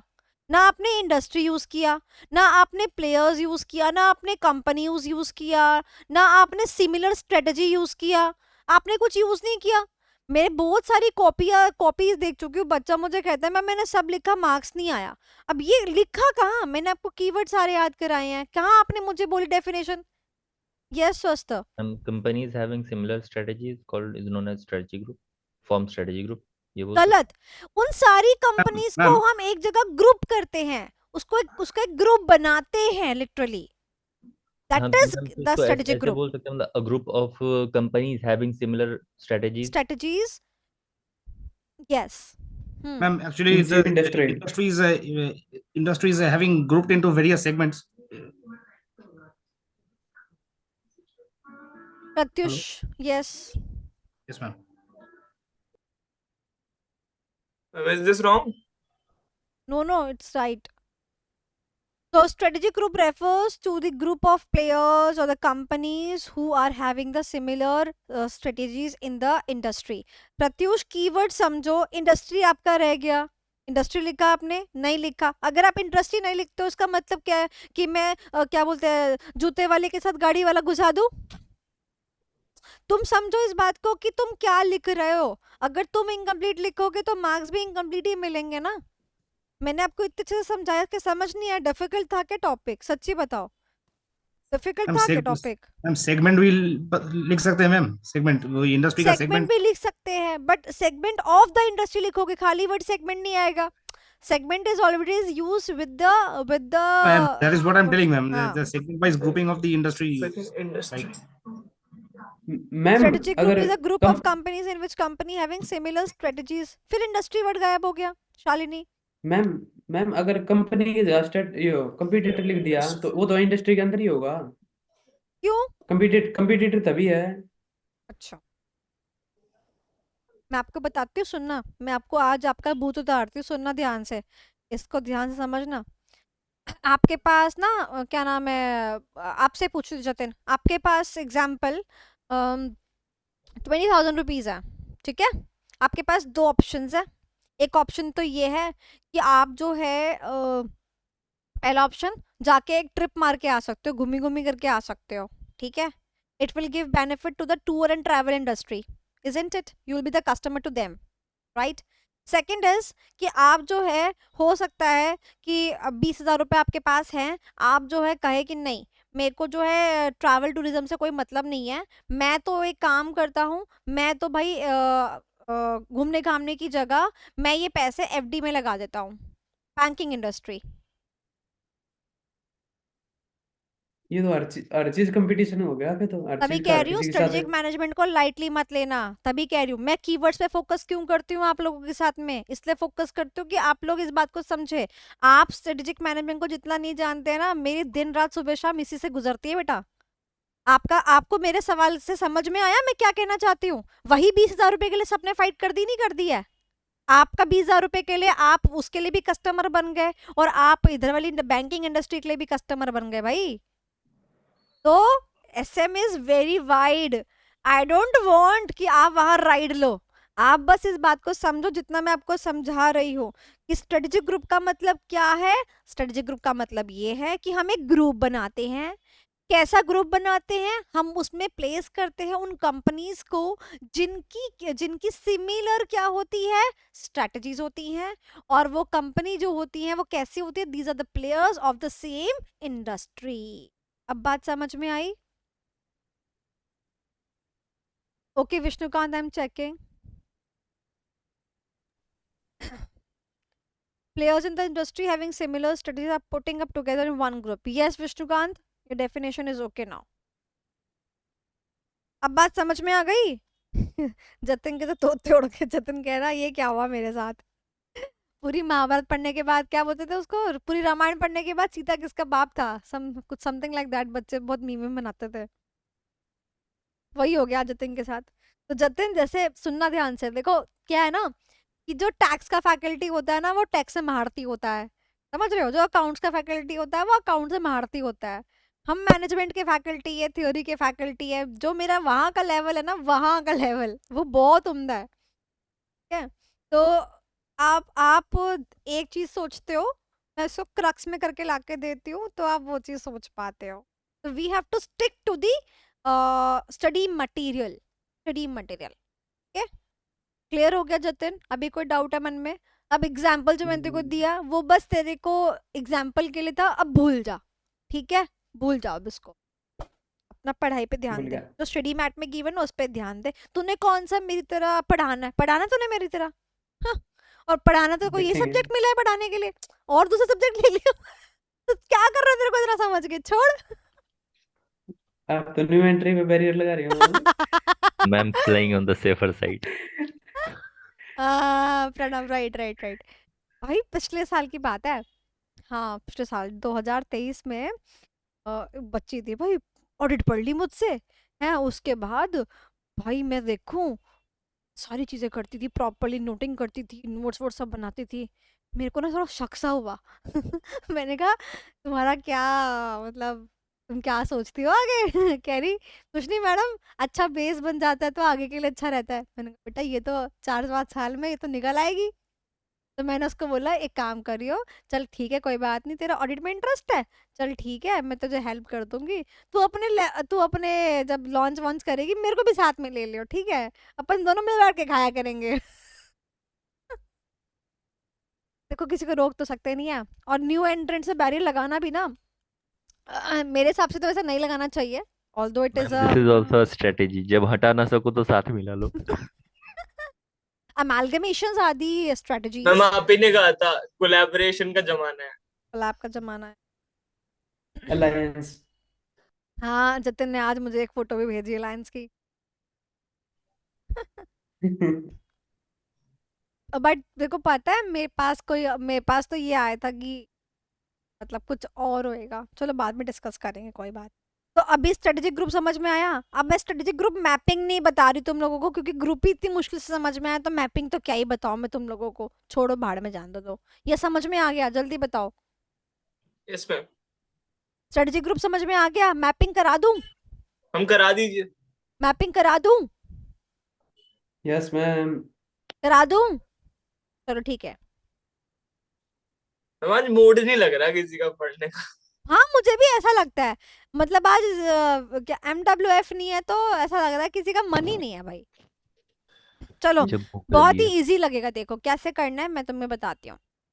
मैपिंग का मतलब क्या है? उसको मैप पर प्लेस करना, ठीक है? मैप पर प्लेस करना। यहाँ पर कौन सा मैप है बेटा? यहाँ पर ये वाला मैप है, एक्स एक्सिस और वाई एक्सिस आप लोग को याद है? हाँ जी। Yes ma'am. तो बस आपको इस पे मैप करना है। तो आपको इस पे ग्रुप्स बनाने हैं। क्या बनाना है? ग्रुप्स बनाने हैं। से फॉर एग्जांपल मैं क्या करती हूँ, मेरे पास ना मेरे को ग्रुप बनाने के लिए, मेरे को सब कुछ करने के लिए मेरे को कुछ चीज़ें, कुछ फैक्टर्स देखने पड़ेंगे मेरे पास। जैसे कि एक सबसे पहला फैक्टर आता है बेटा प्राइस। मैं प्राइस के बेसिस पर जो है लेके आ सकती हूँ, ग्रुप बना सकती हूँ। मैं क्वालिटी के बेसिस पर ग्रुप बना सकती हूँ। मैं वैरायटी के बेसिस पर ग्रुप बना सकती हूँ। मैं सेल्स के बेसिस पे ग्रुप बना सकती हूँ। मैं किसी भी वेरिएंट को लेके क्या कर सकती हूँ? ग्रुप बना सकती हूँ। तो मेरे पास जो भी वेरिएंट है उसको लेके मैं ग्रुप बनाती हूँ। और मैंने यहाँ पर एक जगह प्राइस ले लिया और एक जगह एग्जाम्पल मैंने कंफर्ट ले लिया। ठीक है, कंफर्ट कि आपको उस प्राइस में कंफर्ट कितना मिल रहा है। ठीक है, अब आपके पास बहुत सारे ब्रांड्स हैं। ठीक है, अब जैसे मान लो आपने गाड़ी के नाम बताओ। चलो बॉयज, बहुत ज़्यादा तुम इंटेलिजेंट हो इस कैटेगरी में, मैंने गाड़ी का एग्जाम्पल उठाया है। किया सोनेट मैम, किया सोनेट। किया किया यस मैम, किया किया नैनो सोनेट। कितने रुपए की नैनो गाड़ी है? अब चाहे वो बहुत सारे गाड़ी है, मारुति। फॉर्च्यूनर मैम, नैनो एक ma'am nano Scorpio, ma'am Fortuner, Honda MS ma'am, एक होंडा। 3 5 7 रोल्स 1 रॉयस, 3 5 7 9 मैम नहीं, फरारी। एक थे। हाँ फरारी भी है। करोड़ों में गिन रहे हो अरे BMW, अरे रुको, 5 10 5 10 ज्यादा बड़ा हो जाएगा, स्लैब मुझे मैम चेंज करना। लैम्बोर्गिनी, रोल्स रॉयस, अरे भाई पोर्शा। तुम सारी मुझे गिफ्ट करोगे ना? Jaguar, Tata ma'am Harrier, CA बन जाऊं। मैम रेंज रोवर उसके मैम, रेंज बाद रोवर। तो उसके बाद तो तू मुझे क्या गिफ्ट करेगा? कोई मैम और आ आपसे जाएगी लेंगे, तेरी जिंदगी मैम में। आपसे लेंगे सीए बनने के बाद। हाँ बहुत बढ़िया, हमें तो वैसे देनी पड़ रही दहेज में। चलो 20 25 30 35, ठीक है चलो आओ, ये स्लैब सही रहेगा मेरे हिसाब से तो। मैम लाख इतना तो अपना एक फॉर्च्यूनर देख लेगा। 40, वही तो कह रहा 40 लाख वही देख लेगा। Fortuner Legender version ma'am, Legender version जो है ना वो मुझे इससे ये समझ में आता है कि जब मैं गाड़ी दहेज में दूंगी, देना ही पड़ेगी, तो किससे मुझे कंसल्टेंसी लेने की जरूरत है। चलो, और यहाँ पे मैं कंफर्ट की जगह इजी वे में यहाँ पे वो लिख देती हूँ, फीचर्स या क्वालिटी लिख देती हूँ। चलो क्वालिटी, हम दहेज लिख दो। चलो क्वालिटी को उसमें नंबरिंग की जरूरत नहीं है। बताओ प्राइसिंग पॉइंट ऑफ व्यू से बताओ कि किसको कहाँ प्लेस करूँ। मैम फॉर्च्यूनर को टॉप पे डाल दो, सबसे ऊपर। फॉर्च्यूनर को टॉप पे डाल दूँ यहाँ पे? Yes ma'am. यहाँ पे 50 पे हाँ कितने की आती है? 45 50 कम एडवांस उसका 40 क्वालिटी में यहाँ तो पे थोड़ी आएगी, क्वालिटी तो फिर यहाँ पे जाएगी ना। बोलो क्वालिटी कम थोड़ी हाँ ना, जी आगे क्वालिटी तो आपको अच्छी मिल रही है, बताओ क्वालिटी वाइज भी। मिनिमम 52 से स्टार्टिंग है मैम। फॉर्च्यूनर वाला जो लेजेंडर वर्जन है ना, ये हाँ 52 से स्टार्टिंग है। मेरा एक क्लाइंट खरीदा मैम। ओ भाई साहब मोटा मोटा क्लाइंट है भाई तुम्हारा। हाँ बताओ चलो, कहाँ रखना है मेरे को इसको? कौन प्लेस करेगा? I am giving you the cursor option, आप कर्सर से घुमा सकते हो, आपके पास ऑप्शंस हैं। चलो बताओ, देखो इनेबल किया है मैंने, जिनके पास लैपटॉप्स है वो प्लेस कर सकते हैं। जल्दी बताओ किसको कौन सी कहाँ पे प्लेस करूँ? हम नहीं आया मेरे पास। क्यों नहीं आया? देखो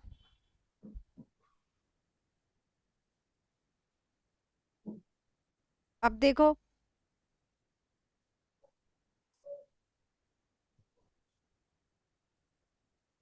मैं यहाँ प्लेस कर दूँ इसको, फॉर्च्यूनर को हम 45 45 पे कर दीजिए, पहले फॉर्च्यूनर कर दीजिए। 25 पे फॉर्च्यूनर कर दूँ? 45 45 पे क्वालिटी बताओ क्वालिटी मैम हाई।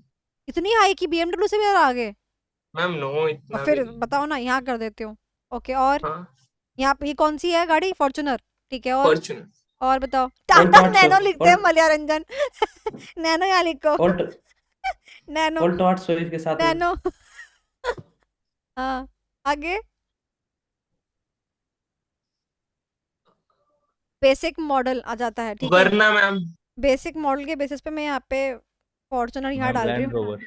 हैरियर कर दो ma'am, ma'am 25 shift around, desire desire कहाँ पे करूँ? डिजायर 10, 15 से 20 के बीच में हम 15 कहीं। से 20 के बीच में। और कंफर्ट क्वालिटी फॉर्च्यूनर के पीछे।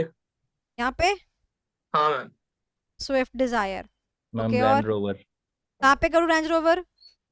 ऊपर, फॉर्च्यूनर से ऊपर। इससे भी ऊपर? 45 to 50 के 45 बीच पे में। कंफर्ट? 50 के बीच में। कंफर्ट कंफर्ट मैम थोड़ा और आगे, फॉर्च्यूनर से आगे। इतना मैम बस? वॉल्वो, मैम वॉल्वो, वॉल्वो, ये कौन सी करी है? ये वॉल्वो एक गाड़ी है ma'am. Okay done. Aston Martin, high price high ma'am quality. 93 lakh का आता है रेंज रोवर। कितना? हाँ यार महंगी। 93 लाख, सबसे ऊपर वही रहेगा अभी। और बताओ, चलो जो मार्क कर दिया और बताओ। सोनालिका। मैम बेसिक वॉल्वो वाले, लगा लीजिए। बेसिक वाले बताओ ना। Ma'am WagonR Alto. बताओ, वैगनर बताओ, बेसिक वाले मॉडल्स बताओ। Ma'am Alto. WagonR, Thar, Baleno. WagonR यहाँ प्लेस कर दूं? 6-7 लाख में आ जाती है आराम से। हाँ Yes, थार है ना? भी ऑल्टो। इसमें आ जाएगी। थार थार नहीं, भी आ थार जाती है इसमें इतने 12। में ही? नहीं नहीं भाई नहीं, ma'am second hand. Something ma'am है। Renault, ma'am second. Renault Thar Kwid, 6-7 Renault lakh में क्विड। आ रही है? मैम बताओ तो यही ले लेते, अब बताओ। आगे से 18 है Thar. Ma'am Duster, ma'am ma'am Renault Duster. 18 आता है, 15 से 20 के बीच में आता था। अरे हाँ, हाँ, 12 मैं से यहाँ पे 18 के बीच वैगनर में में है। यहाँ प्लेस कर रही हूँ। और किया, किया कहाँ प्लेस करूँ? वो भी यहीं पे मैम प्लेस कर मारुति दूं? Suzuki Alto 800। Alto, Alto Alto भी इसी में आ जाती है। 4 to 5। हाँ Alto ma'am Renault Duster, ma'am Duster. Duster कितने में बताऊं? डस्टर इसके बीच 30 में, लाख। इससे ऊपर कर लीजिए। 30 लाख? 20 से 25 25 के बीच में, 20 से 25 के बीच में मैम। ये यहाँ पे कंफर्ट कहाँ पे डालूं? कंफर्ट कंफर्ट फॉर्च्यूनर से पीछे मैम। फॉर्च्यूनर इतना? से थोड़ा पीछे। हाँ हाँ। तो नहीं, और थोड़ा थोड़ा सा पीछे। पीछे, थोड़ा सा पीछे हाँ ये ठीक। हाँ हाँ, और बताओ ये अभी कौन सी ठीक थी अपनी? ब्रेजा। ये थी मैम वर्ना डाल दीजिए। ये कौन सी थी अपनी जो अभी डाल ली अपने? भूल गया। Duster, duster, duster ma'am Duster. Duster. हाँ मैम वर्ना डाल दीजिए। वरना कहाँ डालूं? वरना मैम 30 लाख तक डाल दीजिए, 30 से 35 के बीच कंफर्ट? में। कंफर्ट मैम इसके ये आर डाली थी ना रेंज रोवर, हाँ इससे थोड़ा सा कम और फॉर्च्यूनर से थोड़ा सा आगे। यहाँ पे हाँ ठीक है। बट अच्छा एम्बेसडर भी डाल दीजिए मैम, एम्बेसडर भी डाल दीजिए। एम्बेसडर नहीं, हमारे क्लास का लेवल गिर चुका है, हम एम्बेसडर्स को ट्रीट नहीं कर रहे हैं यहाँ पे। ठीक है, चलो मुझे एक बात बताओ, क्या मैं इन सबका एक ग्रुप बना सकती हूँ? Yes ma'am. क्या मैं महंगी गाड़ियों का लंबरगिनी वगैरह भी डाल दूं यहाँ पर, मान लो एग्जाम्पल, तो इन सबका एक ग्रुप बना सकती हूँ, इन Yes, सबका एक ma'am. ग्रुप बना सकती हूँ। और अब देखो एक ग्रुप में इसका बना, यहाँ पर भी कोई आ सकती है गाड़ियां, तो ऐसे करके मैंने क्या बना दिए? ग्रुप्स बना दिए। तो इसका नाम क्या पड़ गया? Strategic group mapping. मैपिंग। बस ओके। तो अब क्या करना है, एक एक कॉम्पिटिटर को लेकर हम अंडरस्टैंड करते हैं ना, आगे चलते हैं उस पूरे प्रोसेस में। अब हम क्या कर रहे हैं, उसे ग्रुप को लेके अब group by अंडरस्टैंड group कर रहे हैं, लेके चलेंगे। बस बाकी पूरा प्रोसेस वही से। और अच्छा, एक हम- बात ध्यान से सुनिएगा, एक बात ध्यान से सुनिएगा, जो आपका ये सर्कल बन रहा है ना बेटा, ये जो डायग्राम बन रहा है, सर्कल जो ये बन रहा है, ये जो सर्कल बन रहा है, ये सर्कल ऐसा नहीं कि मुंह उठा के पैरामीशियम जैसा है, कहीं से भी उखाड़ दो, कहीं से भी लंबा कर दो, कहीं से भी चौड़ा कर दो, पैरामीशियम नहीं है बेटा। ये सर्कल भी कुछ कहता है। क्या कहता है बेटा ये सर्कल? ये सर्कल बताता है कि वो सारे को मिलाकर टोटल सेल्स कितनी है। तो ये सेल्स को रिप्रेजेंट करता है सर्कल। अगर इस सर्कल को मैं इस हटा के इतना कर दूं ना, इसका मतलब इसकी सेल सिर्फ इतनी है इन द टोटल इंडस्ट्री। पूरा इंडस्ट्री ये रहा गाड़ी का, समझ रहे हो? अगर उसमें से इतना पार्ट इस वाले का है, इस वाले का है, तो ये इतना पार्ट ही यहाँ पे सर्कल में जाएगा। अगर मान लो यहाँ पर मुझे दिख रहा है कि ये पार्ट इसका इतना बड़ा है, इतना बड़ा है, तो फिर इसका सर्कल बड़ा जाएगा। अब बात समझ आई? That means the circle will be proportional to the total sales of those players. अब बात समझ आई? तो ऐसा नहीं मुंह उठा के बस ग्रुप मैपिंग कर दी, मैम चलो इसके आओ, बाद मैम ऐसा इसके बाद लूडो सीए बनने के खेलें। बाद हम्म मैम इसके बाद सीए बनने के बाद मैम गाड़ी खरीदने में कोई दिक्कत नहीं होगा मैम। काफी इजी हो गया। पूछ रहे हो, बता रहे हो। सिंपल से एक बात बताऊं, कोई भी चीज खरीदनी बेचने पे जब आता है ना इंसान, तो सारी नॉलेज वो ऑब्टेन कर लेता है, पहली बात। दूसरी बात, जब वो नॉलेज होती है ना, वो हमेशा सब कहते हैं कि पहला डिसीजन जो होता है उसमें गलती की 99% गुंजाइश होती है। मतलब स्ट्रेटेजी ग्रुप मैपिंग करके कंपैरिजन और मतलब अंडरस्टैंडिंग दोनों बेहतर हो जाती है। अब देखो बाकी पूरे स्टेप्स करो, आइडेंटिफाई द कॉम्पिटिटर। अब यहाँ पर आपने मैपिंग कर दिया पूरा, आपको सारा एकदम क्लियर हो गया। फिर अंडरस्टैंड द कॉम्पिटिटर, उनकी स्ट्रेंथ समझो, उनकी वीकनेस समझो, put all the information together. But now this concept is known as strategic group mapping. So what is group mapping? Strategic group mapping is a process whereby we take two variables, कोई से भी दो variable ले सकते हैं। यहाँ पे मैंने प्राइस और क्वालिटी ले लिया, आप और भी ले सकते हो। आप प्राइस और डेमोग्राफिक बेस भी ले सकते हो। डेमोग्राफिक बेस ले सकते हो, जैसे कोई गाड़ी है वो नॉर्थ में ज्यादा बिकती होगी, साउथ में कम बिकती होगी, है ना। ऐसा मान लो मेरे को वैसा डिसीजन मेकिंग करना है तो मैं वो वेरिएबल ले लूंगी। ओके ऐसी कोई गाड़ी है जो कि पॉपुलर है तो प्राइस और पॉपुलैरिटी भी ले सकते हो आप कोई से भी इंडस्ट्री में जो वेरिएबल्स है, ठीक है, उनमें से उठा के कोई भी दो वेरिएबल ले लो, उससे क्या करो, जो आपके प्लॉटिंग कर दो, जितने भी आपकी कंपनीज उसमें प्लॉट कर दो, एंड देन उसके बाद जिनकी सिमिलर स्ट्रेटजीज है, जो ऑलमोस्ट बहुत अराउंड दिखते हैं एक दूसरे के, उनको ग्रुप में डाल दो। उस ग्रुप का नाम हो गया स्ट्रेटेजिक ग्रुप, और जब हम उसको प्लेस कर देते हैं on a two variable map, it is known as strategic group mapping. क्या बोलते हैं इस मैप को बेटा? इसको बोलते हैं टू वेरिएबल मैप। कौन से दो वेरिएबल होते हैं बेटा? X axis and Y axis. X axis पर एक वेरिएबल, वाई एक्सिस पर दूसरा वेरिएबल। क्या ये वेरिएबल सेम होते हैं, फिक्स्ड होते हैं? डिपेंड करता है आप किस बात का एनालिसिस करना चाहते हैं। तो वेरिएबल आपका, एक्स एक्सिस आपकी, वाई एक्सिस आपकी।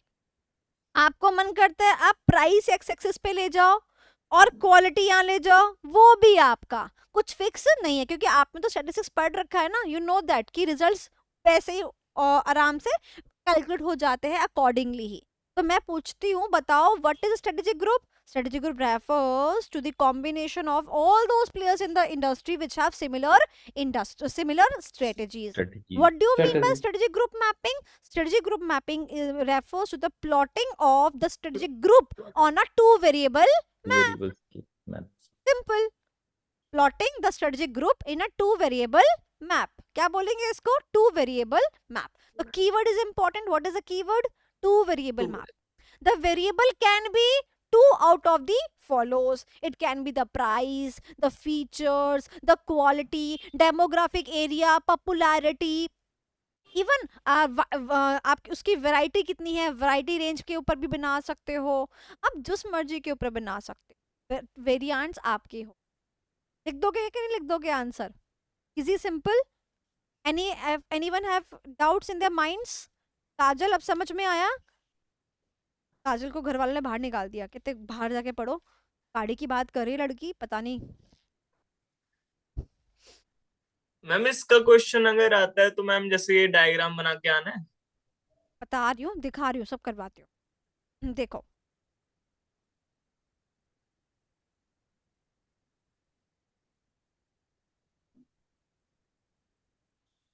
था, स्क्रीन दिख गई? Yes ma'am. तो क्वेश्चन अगर आता है, अगर आएगा, तो वो आपसे क्या पूछेगा? शॉर्ट क्वेश्चंस मैंने आपको बता दिए। स्ट्रेटेजिक ग्रुप क्या होता है, स्ट्रेटेजिक ग्रुप मैपिंग क्या होती है। अब अगर क्वेश्चन आता है तो आपको ये बोल सकता है कि what is the procedure for constructing the strategic group.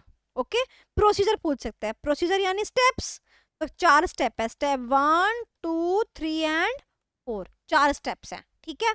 सबसे पहले वो कह रहा है आइडेंटिफाई। ओहो, हमें तो पता नहीं था, मैं तो आपको डे 1 से बोल रही हूँ, we have to identify the competitor. तो कॉम्पिटिटर को आइडेंटिफाई कर दो और उनको देखो कि कौन कौन से वेरिएबल्स आपके पास अवेलेबल है।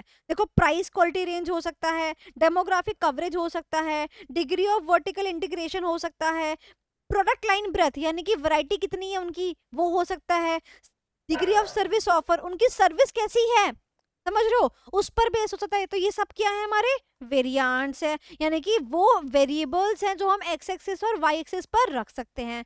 क्या मैम हम इस पे अपने वेरिएबल्स लिख सकते हैं? हाँ जी बेटा, आप एक याद रखो, प्राइस एंड क्वालिटी, बाकी सारे वेरिएबल्स खुद के डाल सकते हो, ठीक है। उसके बाद क्या करते हैं? Plot the forms on to variable map using the pairs of these characteristics, यानी कि जो आपने कैरेक्टरिस्टिक्स बोले, जैसे कि प्राइस, क्वालिटी, जैसे कि रेंज, जैसे कि कंफर्ट, इन सारे वेरिएबल्स, इन सारों कैरेक्टरिस्टिक्स में से कोई 2 कैरेक्टरिस्टिक्स चूज कर लो और उनको कहाँ पे रख दो?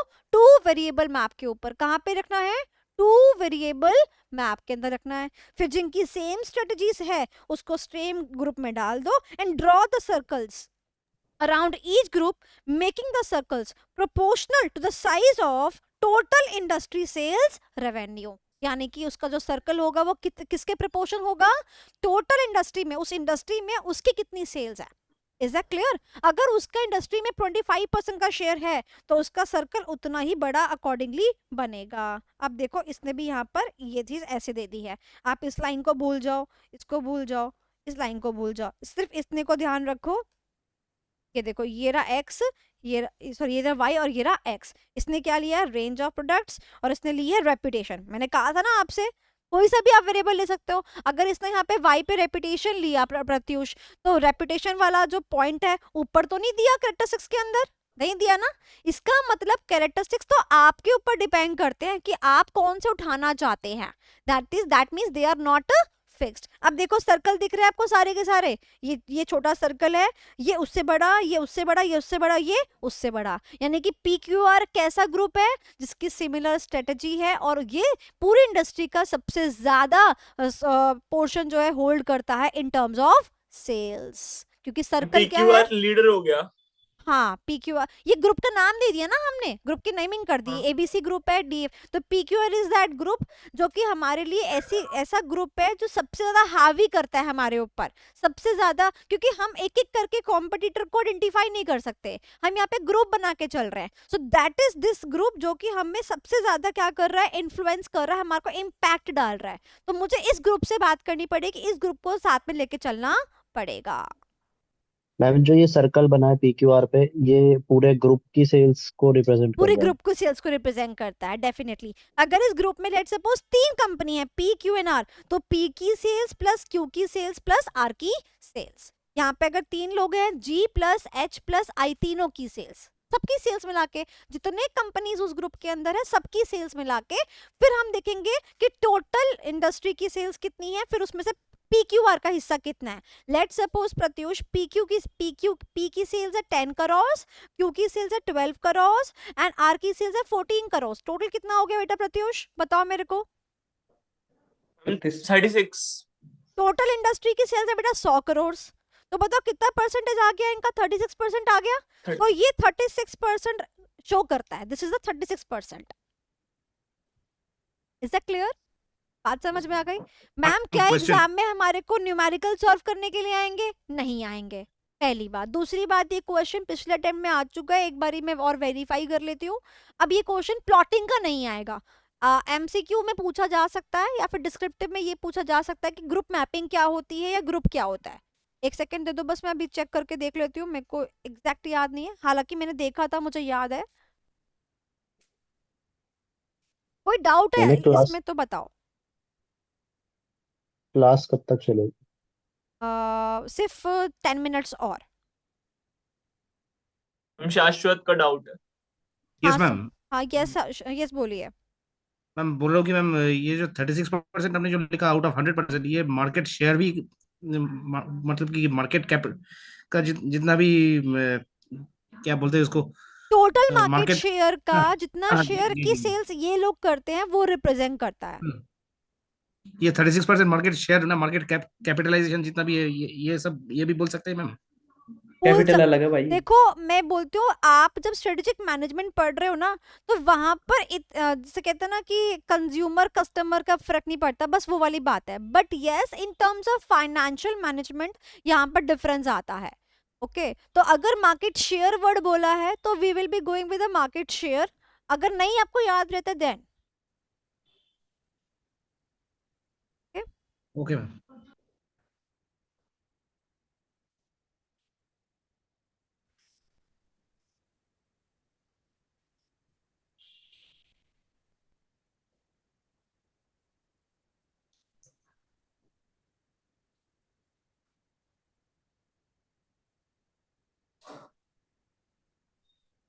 कल ही एक बच्ची ने, आपका बैच था बैक वालों,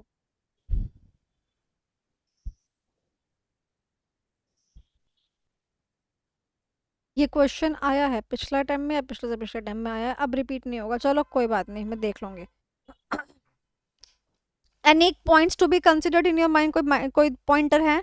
अब सुनो मेरी बात, एक चॉइस आपके पास ये है, इन केस अभी क्वेश्चन मान लो आता है, स्टेप बता दो, तो एक चॉइस आपके पास ये है कि धूपल में ABC XYZ ऐसे करके लिख दो, और एक चॉइस क्या, रियल लाइफ एग्जाम्पल दो, जैसे कि मैंने गाड़ी वाला दिया, फिर आप रियल लाइफ प्लेसमेंट करो। ठीक है। तो एग्जाम का पॉइंट ऑफ व्यू से मैं ये बोलूँगी भैया ABC करके खत्म करो, ना ज़्यादा दिमाग लगाना, सर्कल छोटे बड़े हो गए उससे भी कोई फर्क नहीं पड़ रहा, खत्म। ओके और अगर मान लो आपको रियल लाइफ चाहिए तो वो मैं आपको सेंड करा दूंगी, मैंने गाड़ी वाला एक बना रखा है, वो मैं आपको सेंड करा दूंगी। अगर आपको रियल लाइफ वाला चेपना होगा रियल लाइफ वाला चेप लेना, बाकी इस क्वेश्चन के 24 में आने के चांसेस बहुत ना के बराबर है इन प्लॉटिंग के। ओके ये स्टेप्स लिखने के, इज दैट क्लियर? चलो तो अब आगे चलते हैं और मैं देखती हूँ पॉइंट नंबर 1 आपका पूरा हो गया, 2 मैंने आपको करा दिया, 3 भी हो गया, 4 भी हो गया। तो क्या हमारा ये टॉपिक भी कंप्लीट हो गया? Yes we are done with this topic. Point number 3 भी करा चुकी हूँ, 3 कंडीशंस एंड 4 क्राइटेरियाज करा चुकी हूँ। यस टॉपिक नंबर 4 स्वॉट एनालिसिस, ये आपका ये भी आप कर चुके हो, बहुत ईजी है, done. Next is last topic of today's class, sustainability of competitive advantage. इसका निमोनिक है टिड्डा। टिड्डा तो सुना ही होगा आपने, टिड्डा सुना है? टिड्डा टिड्डा ग्रीन कलर का ही होता है ना टिड्डा, इसलिए मैंने ग्रीन कलर से लिखा हुआ है। अच्छा आप लोग के स्कूल में भी हाउसेस होते थे, हाउसेस अलग अलग कलर के, क्या क्या नाम होते थे हाउसेस के? अग्नि, भगत वायु, सिंह, चंद्रशेखर, अग्नि, आकाश। वायु, आकाश। अच्छा मैम विंध्याचल। किसी के टाइगर वगैरह ऐसे। टाइगर, भगत सिंह, चंद्रशेखर। मेरा ग्रीन ही था मैम, मेरा भी ग्रीन था। हमेशा ग्रीन ही मिलता था। मेरा red house ma'am, red house. Red house, कपड़े तो ग्रीन पहने इन्होंने हाउस इनका रेड कैसे हो सकता है चलो मेरा ग्रीन रहता था, और ग्रीन का था सतलुज। सतलुज हमारा रिवर्स पे था नाम, मैम सतलुज, हमारा पहाड़ों पर्वतों पे विंध्याचल पर्वत। नर्मदा नीलगिरी हमारा, नीलगिरी, विंध्याचल, हिमगिरी। प्रणव का नाम होना चाहिए तो ज़ॉम्बी, है ना प्रणव? चलो तो अब हम जिस क्वेश्चन पे जा रहे हैं बेटा उसको वेरी इंपॉर्टेंट मार्क कर देना, very important for 4 marks. Lines कुछ आपको करवाऊंगी बेटा, वो लाइंस बहुत ज़्यादा इंपॉर्टेंट हैं, वेरी इंपॉर्टेंट। ये आपने नोटिंग कर ली है ना अपनी? बस चलो मैं आपको भिजवा दूंगी, नहीं तो नहीं करी है तो कोई बात नहीं। ओके मैम आईसीआई के पीडीएफ पे नोटिंग कैसे करें, मतलब परमिशन के लिए बोलता है। तो जो मैं PDF में आपको भिजवाती हूँ उस पर नोटिंग कर सकते हैं। जैसे अदर सब्जेक्ट के लिए हमें चाहिए अगर, क्योंकि अभी तक कोर्स नहीं आया ना हमारे पास। हम भाई वो कौन सी ऐप से यूज कर रहे हो? एडिटर पे जाके वो क्रैक हो जाती है, ठीक है इतना ही बता सकती हूँ, वरना किसी की हेल्प ले लो, ग्रुप तो बनवाया है टेलीग्राम पे। मैम का जोडो यूज कर लो। हाँ कर लो। चलो ओके, टॉपिक का नाम क्या है? Sustainability of competitive advantage. Okay तो सबसे पहले टॉपिक समझो, हम पढ़ रहे हैं competitive advantage, competitive advantage, competitive advantage, ठीक है। एक ब्रीफिंग देके आती हूँ। आप लोगों ने टॉपिक पढ़ा कोर कॉम्पिटेंसीज। कोर कॉम्पिटेंसीज का एंड रिजल्ट क्या आता है कि हम क्या हासिल कर पाते हैं, कॉम्पिटिटिव एडवांटेज हासिल कर पाते हैं, ठीक है। हम बार बार पढ़ते हैं कॉम्पिटिटिव एडवांटेज का मतलब होता है कंपटीशन में एक एडवांटेज होना, बट साला वो एडवांटेज है तो है क्या एडवांटेज, ये तो बताओ। एडवांटेज मतलब कैसे नापू एडवांटेज है? तो उसने कहा, ध्यान से सुनना, कि एक इंडस्ट्री में आप भी एक सेलर हैं, वाई भी एक सेलर है, ठीक है। हमने कहा ठीक है, तो बेटा अगर इंडस्ट्री में मैं XYZ ABC मैं इन सारे सेलर्स को लेकर एक मान के चलो कि ये लोग एवरेज इतना प्रॉफिट कमाते हैं। लेट सपोज एजुकेशन इंडस्ट्री एक सर्विस इंडस्ट्री है, सर्विस इंडस्ट्री के ऊपर जो लोग हैं वो 60% प्रॉफिट कमाते हैं, ठीक है। खर्चा है, ऐप का खर्चा है, इंक्रिप्शन का खर्चा है, किताब का खर्चा, ये एग्जाम्पल ले रही हूँ। मान लो 60% प्रॉफिट कमाते हैं, this is the average profit derive from the industry, yes और नो? और मान लो मैं कहूं मैं तो 70% कमाती हूं, तो ये क्या है, क्या है ये? This is higher than the average profits drawn from that industry. क्या बोलूंगी? Higher than the profits drawn from that industry. तो बेटा this is what, this is the advantage. Now how this advantage came? Because of my core competencies, because of my core competencies. So अगर मुझे पूछना आप लोगों से तो आपके पास आंसर है? बताओ क्या होता है कॉम्पिटिटिव एडवांटेज, बताओ। सबसे बोल रहे हो कॉम्पिटिटिव एडवांटेज, कॉम्पिटिटिव एडवांटेज क्या होता है? Competitive UV advantage rays. UV rays. that is UV rays. Definitely UV rays is basically the ingredients, but right now I'm asking competitive advantage की definition क्या होती है? How to measure the competitive advantage? मैं measure कैसे करूं कि मेरे को advantage है कि नहीं है? बताओ। What is greater than the ma'am हम average कितना यूज कर पा रहे हैं average अपने profit? If the potentiality? profits earned or derived from the industry is higher than the average profits earned, अगर एजुकेशन इंडस्ट्री के अंदर कोई 60% प्रॉफिट कमा रहा है और मैं बोलूँ कि मैं तो 70 कमा रही हूँ, तो मैं in terms of profits advantage को नापती हूँ और बोलती हूँ I am having the competitive advantage. Is that clear? So what do you mean by competitive advantage? So competitive advantage का मतलब होता है कि आप जो कमा रहे हो that is higher than the average profitability. देखिए, तो organization is said to have the competitive advantage if its profitability यानी मेरी profitability is higher than the average profitability of all the companies in the industry. यानी कि उस industry में जितनी companies हैं उनके प्रॉफिट्स को मैं एवरेज लगा लूं तो मैं उससे ज्यादा कमा रही हूं, that is the competitive advantage. Is that clear? बात समझ में आ गई? Easy simple. अब वो ये कह रहा है कि आपको इस कॉम्पिटिटिव एडवांटेज को क्या करके रखना है? सस्टेन करके रखना है। सस्टेन का मतलब क्या होता है? आपके जो प्रॉफिट्स है उसको मेंटेन करके रखना है ना। सिंपल भाषा में बोलूं तो कॉम्पिटिटिव एडवांटेज का मतलब क्या है? Super profits. जो बच्चे अकाउंट्स पढ़े हैं, super profits, right? Super profits को मेंटेन करने के लिए क्या चाहिए मेरे को? सुपर प्रॉफिट्स को मेंटेन करने के लिए एक टिड्डा चाहिए मेरे को। क्या चाहिए मेरे को? एक टिड्डा चाहिए। क्या चाहिए? एक टिड्डा चाहिए। तो टिड्डे में टी स्टैंड्स फॉर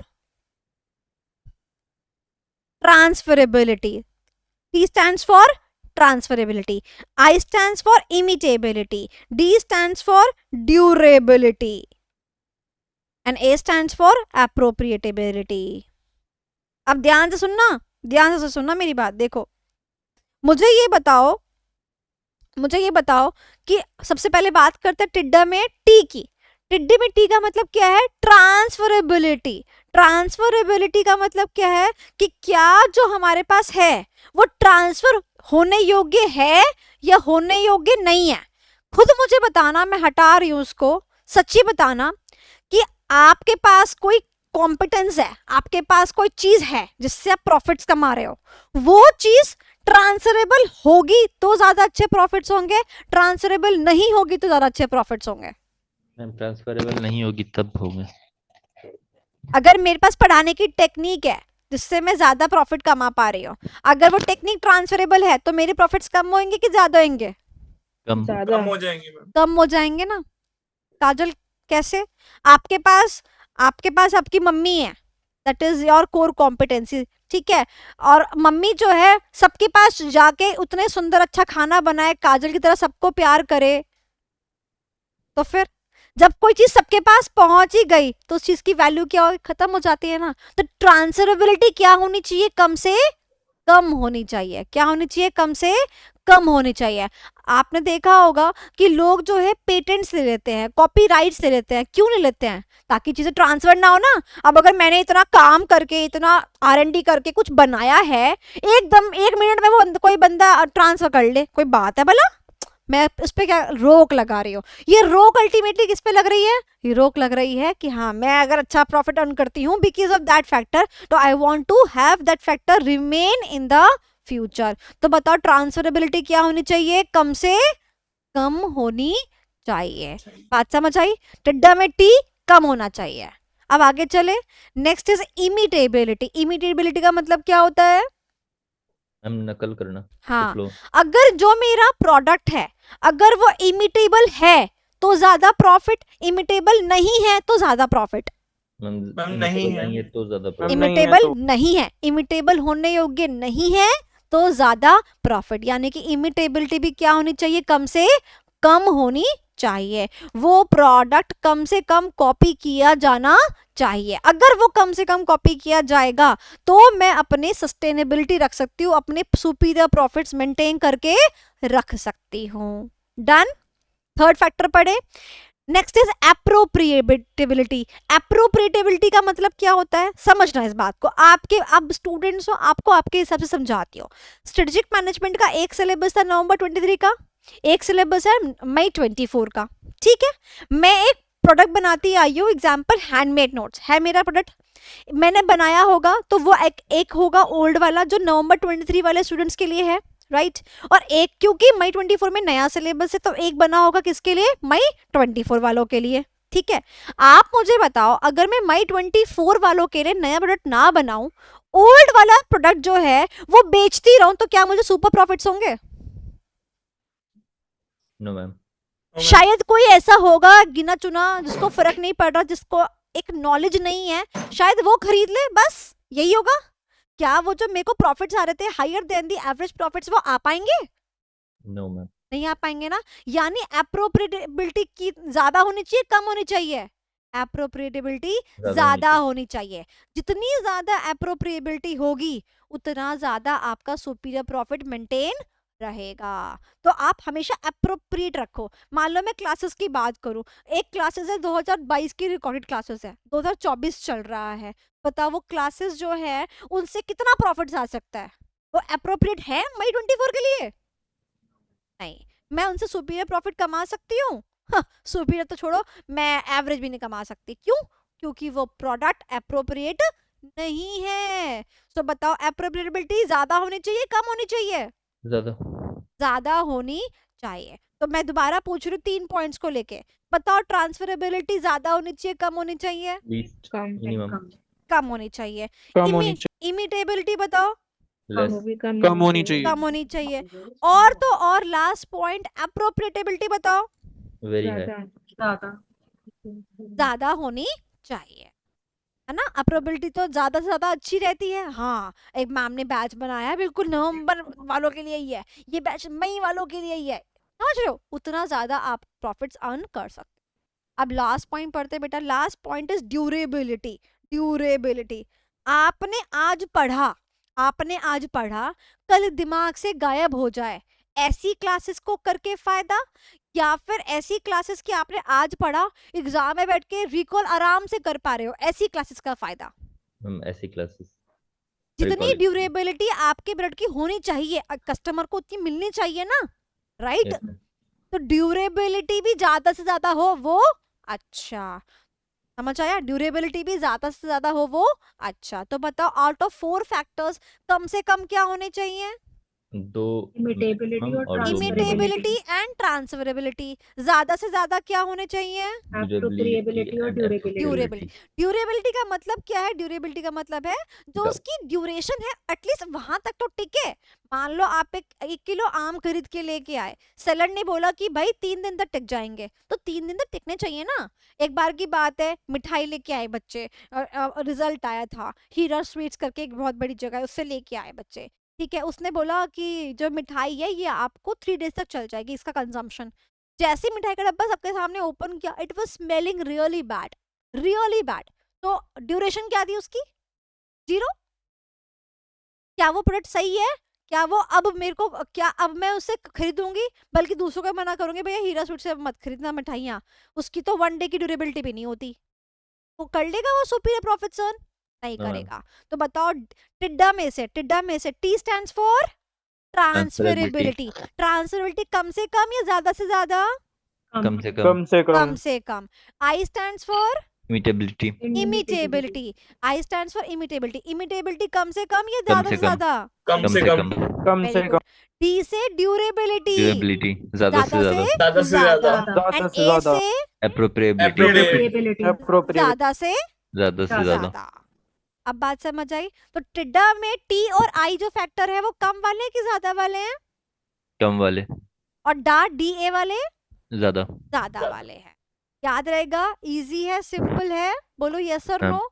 तो ड्यूरेबिलिटी, इमिटेबिलिटी, ट्रांसफरेबिलिटी एंड अप्रोप्रिएटेबिलिटी अगर आपकी चीजें रहती हैं तो आपको कॉम्पिटिटिव एडवांटेज यानी कि सुपीरियर प्रॉफिट अर्न करने का मौका मिलता रहेगा। एग्जाम में जब क्वेश्चन आता है बेटा इसका, तो ये जो सेंटेंस है ना, ये सेंटेंस सेम कॉपी पेस्ट आता है sentence, the sustainability of competitive advantage and a firm's ability to earn profits. ध्यान रखना, जब भी ये क्वेश्चन आएगा प्रॉफिट वर्ड जरूर आएगा। जो बार बार मैं बोल रही हूँ ना, अनप्रॉफिट्स अनप्रॉफिट, प्रॉफिट वर्ड जरूर आएगा, प्रॉफिट वर्ड जरूर आएगा। और फिर प्रॉफिट्स को लिंक किया जाएगा 4 से। तो profits plus 4 is equals to this question which is टिड्डा। अभी मैं आपके सामने एक बहुत ही बड़ा लेवल का क्वेश्चन डिस्कस करने वाली हूँ। देखती हूँ कि आप उसमें कंफ्यूज होते हैं या मुझे साफ साफ क्लियर बताते हैं। इतना लिखा आपने? चले आगे देखो, मैं आपको लेके चलती हूँ। आपको याद होगा कि मैंने 4 पॉइंट्स के बारे में पहले भी बात की थी in the core competencies, valuable, rare, non substitutable. याद आया कुछ, जो कि आरटीपी का भी क्वेश्चन था? तो पहले मैं आपको बोलूंगी इस लाइन को जरा, इस लाइन को चाहे आप फोटो खींच के रख लो, चाहे कैसे भी आप रखो इस लाइन को अपने पास।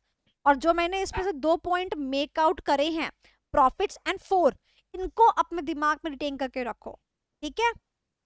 ओके, बाकी पूरी लाइन पढ़ लो। The sustainability of competitive advantage is the firm's ability blah blah blah blah blah depends upon the 4 major characteristics of resources and capabilities. उसके बाद अब वापस चलते हैं, मैं जाती हूँ सीसी पर। ये देखो, यहाँ पर जाती हूँ, ये देखो, ये रहा। यहाँ पर जाती हूँ, देखो सेम वर्ड्स मिलेंगे आपको। 4 sustainable competitive advantage, same words मिले ना? मिले, ठीक है। कैपेबिलिटी वर्ड भी था वहां पर, यहाँ पर भी कैपेबिलिटी वर्ड है कि नहीं है ना? कंफ्यूजन कैसे दूर होगा? Profits plus 4 is equal to CA। तो यहाँ पर प्रॉफिट वर्ड गिवन है? No ma'am. नहीं, only 4 is given. No ma'am. Only 4 Yes, is yes. given. That means this is the answer of core competencies. How to build the core competencies. This is how you crack your paper.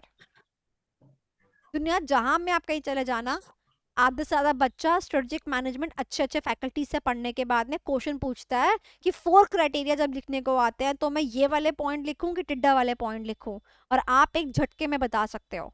ध्यान रखना, competitive advantage की बात करेगा तो profits की बात करेगा, profits word को मेंशन करेगा क्वेश्चन पेपर के अंदर, ठीक है? अब आरटीपी में आज क्वेश्चन आ रखा है, आरटीपी में क्वेश्चन आ रखा है, उसमें देखो प्रॉफिट वर्ड है, प्रॉफिट वर्ड नहीं है, ठीक है? और देखना, अगर प्रॉफिट वर्ड हुआ प्लस 4 पूछा गया तो क्या आएगा? टिड्डा।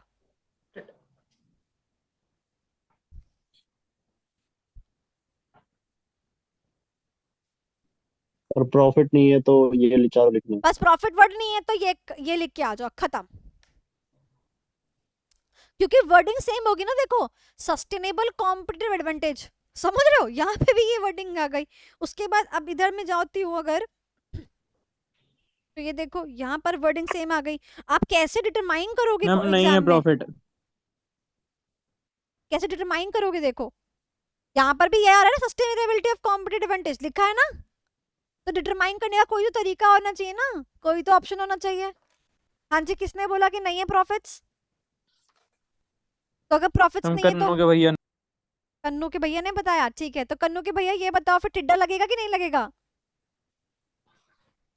टिड्डा नहीं लगेगा। नहीं लगेगा। टिड्डा कब लगेगा? जब प्रॉफिट्स के बारे में बात कर रहा है वो। प्रॉफिट्स यानी कि कॉम्पिटिटिव एडवांटेज, बस। तो कॉम्पिटिटिव एडवांटेज को बताओ कि आप कितना कमा रहे हो, इंडस्ट्री से हायर, एवरेज से हायर कमा रहे हो। That means the word has to be focus over here is the profits. Pratyush तुमको क्लियर हो गया? शालिनी क्लियर हो गया? Yes, Any confusion right now in your minds? Profit टिड्डा भाई भाई, प्रॉफिट टिड्डा भाई भाई जैसे याद करना रखो। मेरे को ये है कि आप बस सही चुनाव कर दो क्वेश्चन का, तो चुनाव is very important. Done?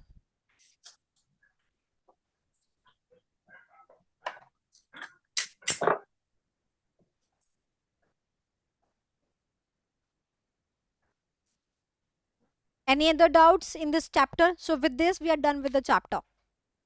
So रो रहे हो आज तो कितना पढ़ा दियो जैसे मैंने।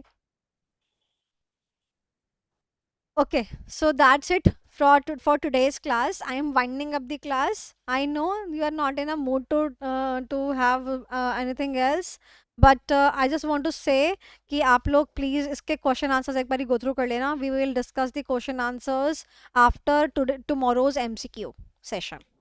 ओके, तो better you go with the question and timing क्या आंसर्स. है मैम? मैं बता देती हूँ. Although we have done with the question answers, क्योंकि हमने सारे क्वेश्चन आंसर्स जो हैं अपने क्लास के दौरान ही कर लिए थे. ठीक है, मेजरली जो इम्पोर्टेंट थे. अगर आप लोग जो है फिर भी मेरे को मैसेज अगर करते हो कि नहीं ma'am we need to discuss it, then I am gonna discuss after the MCQ session. तो आफ्टर द MCQ के सेशन का मतलब ये है कि approximately it will be 10 around. Okay, तो वो भी तब अगर आप मुझे मैसेज करके बोलते हो कि हाँ मैम हमें क्वेश्चंस करने हैं. क्योंकि अगर क्वेश्चंस में कोई भी एक क्वेश्चन में भी प्रॉब्लम आती है, then I am gonna do with the question answers again. But वैसे है नहीं.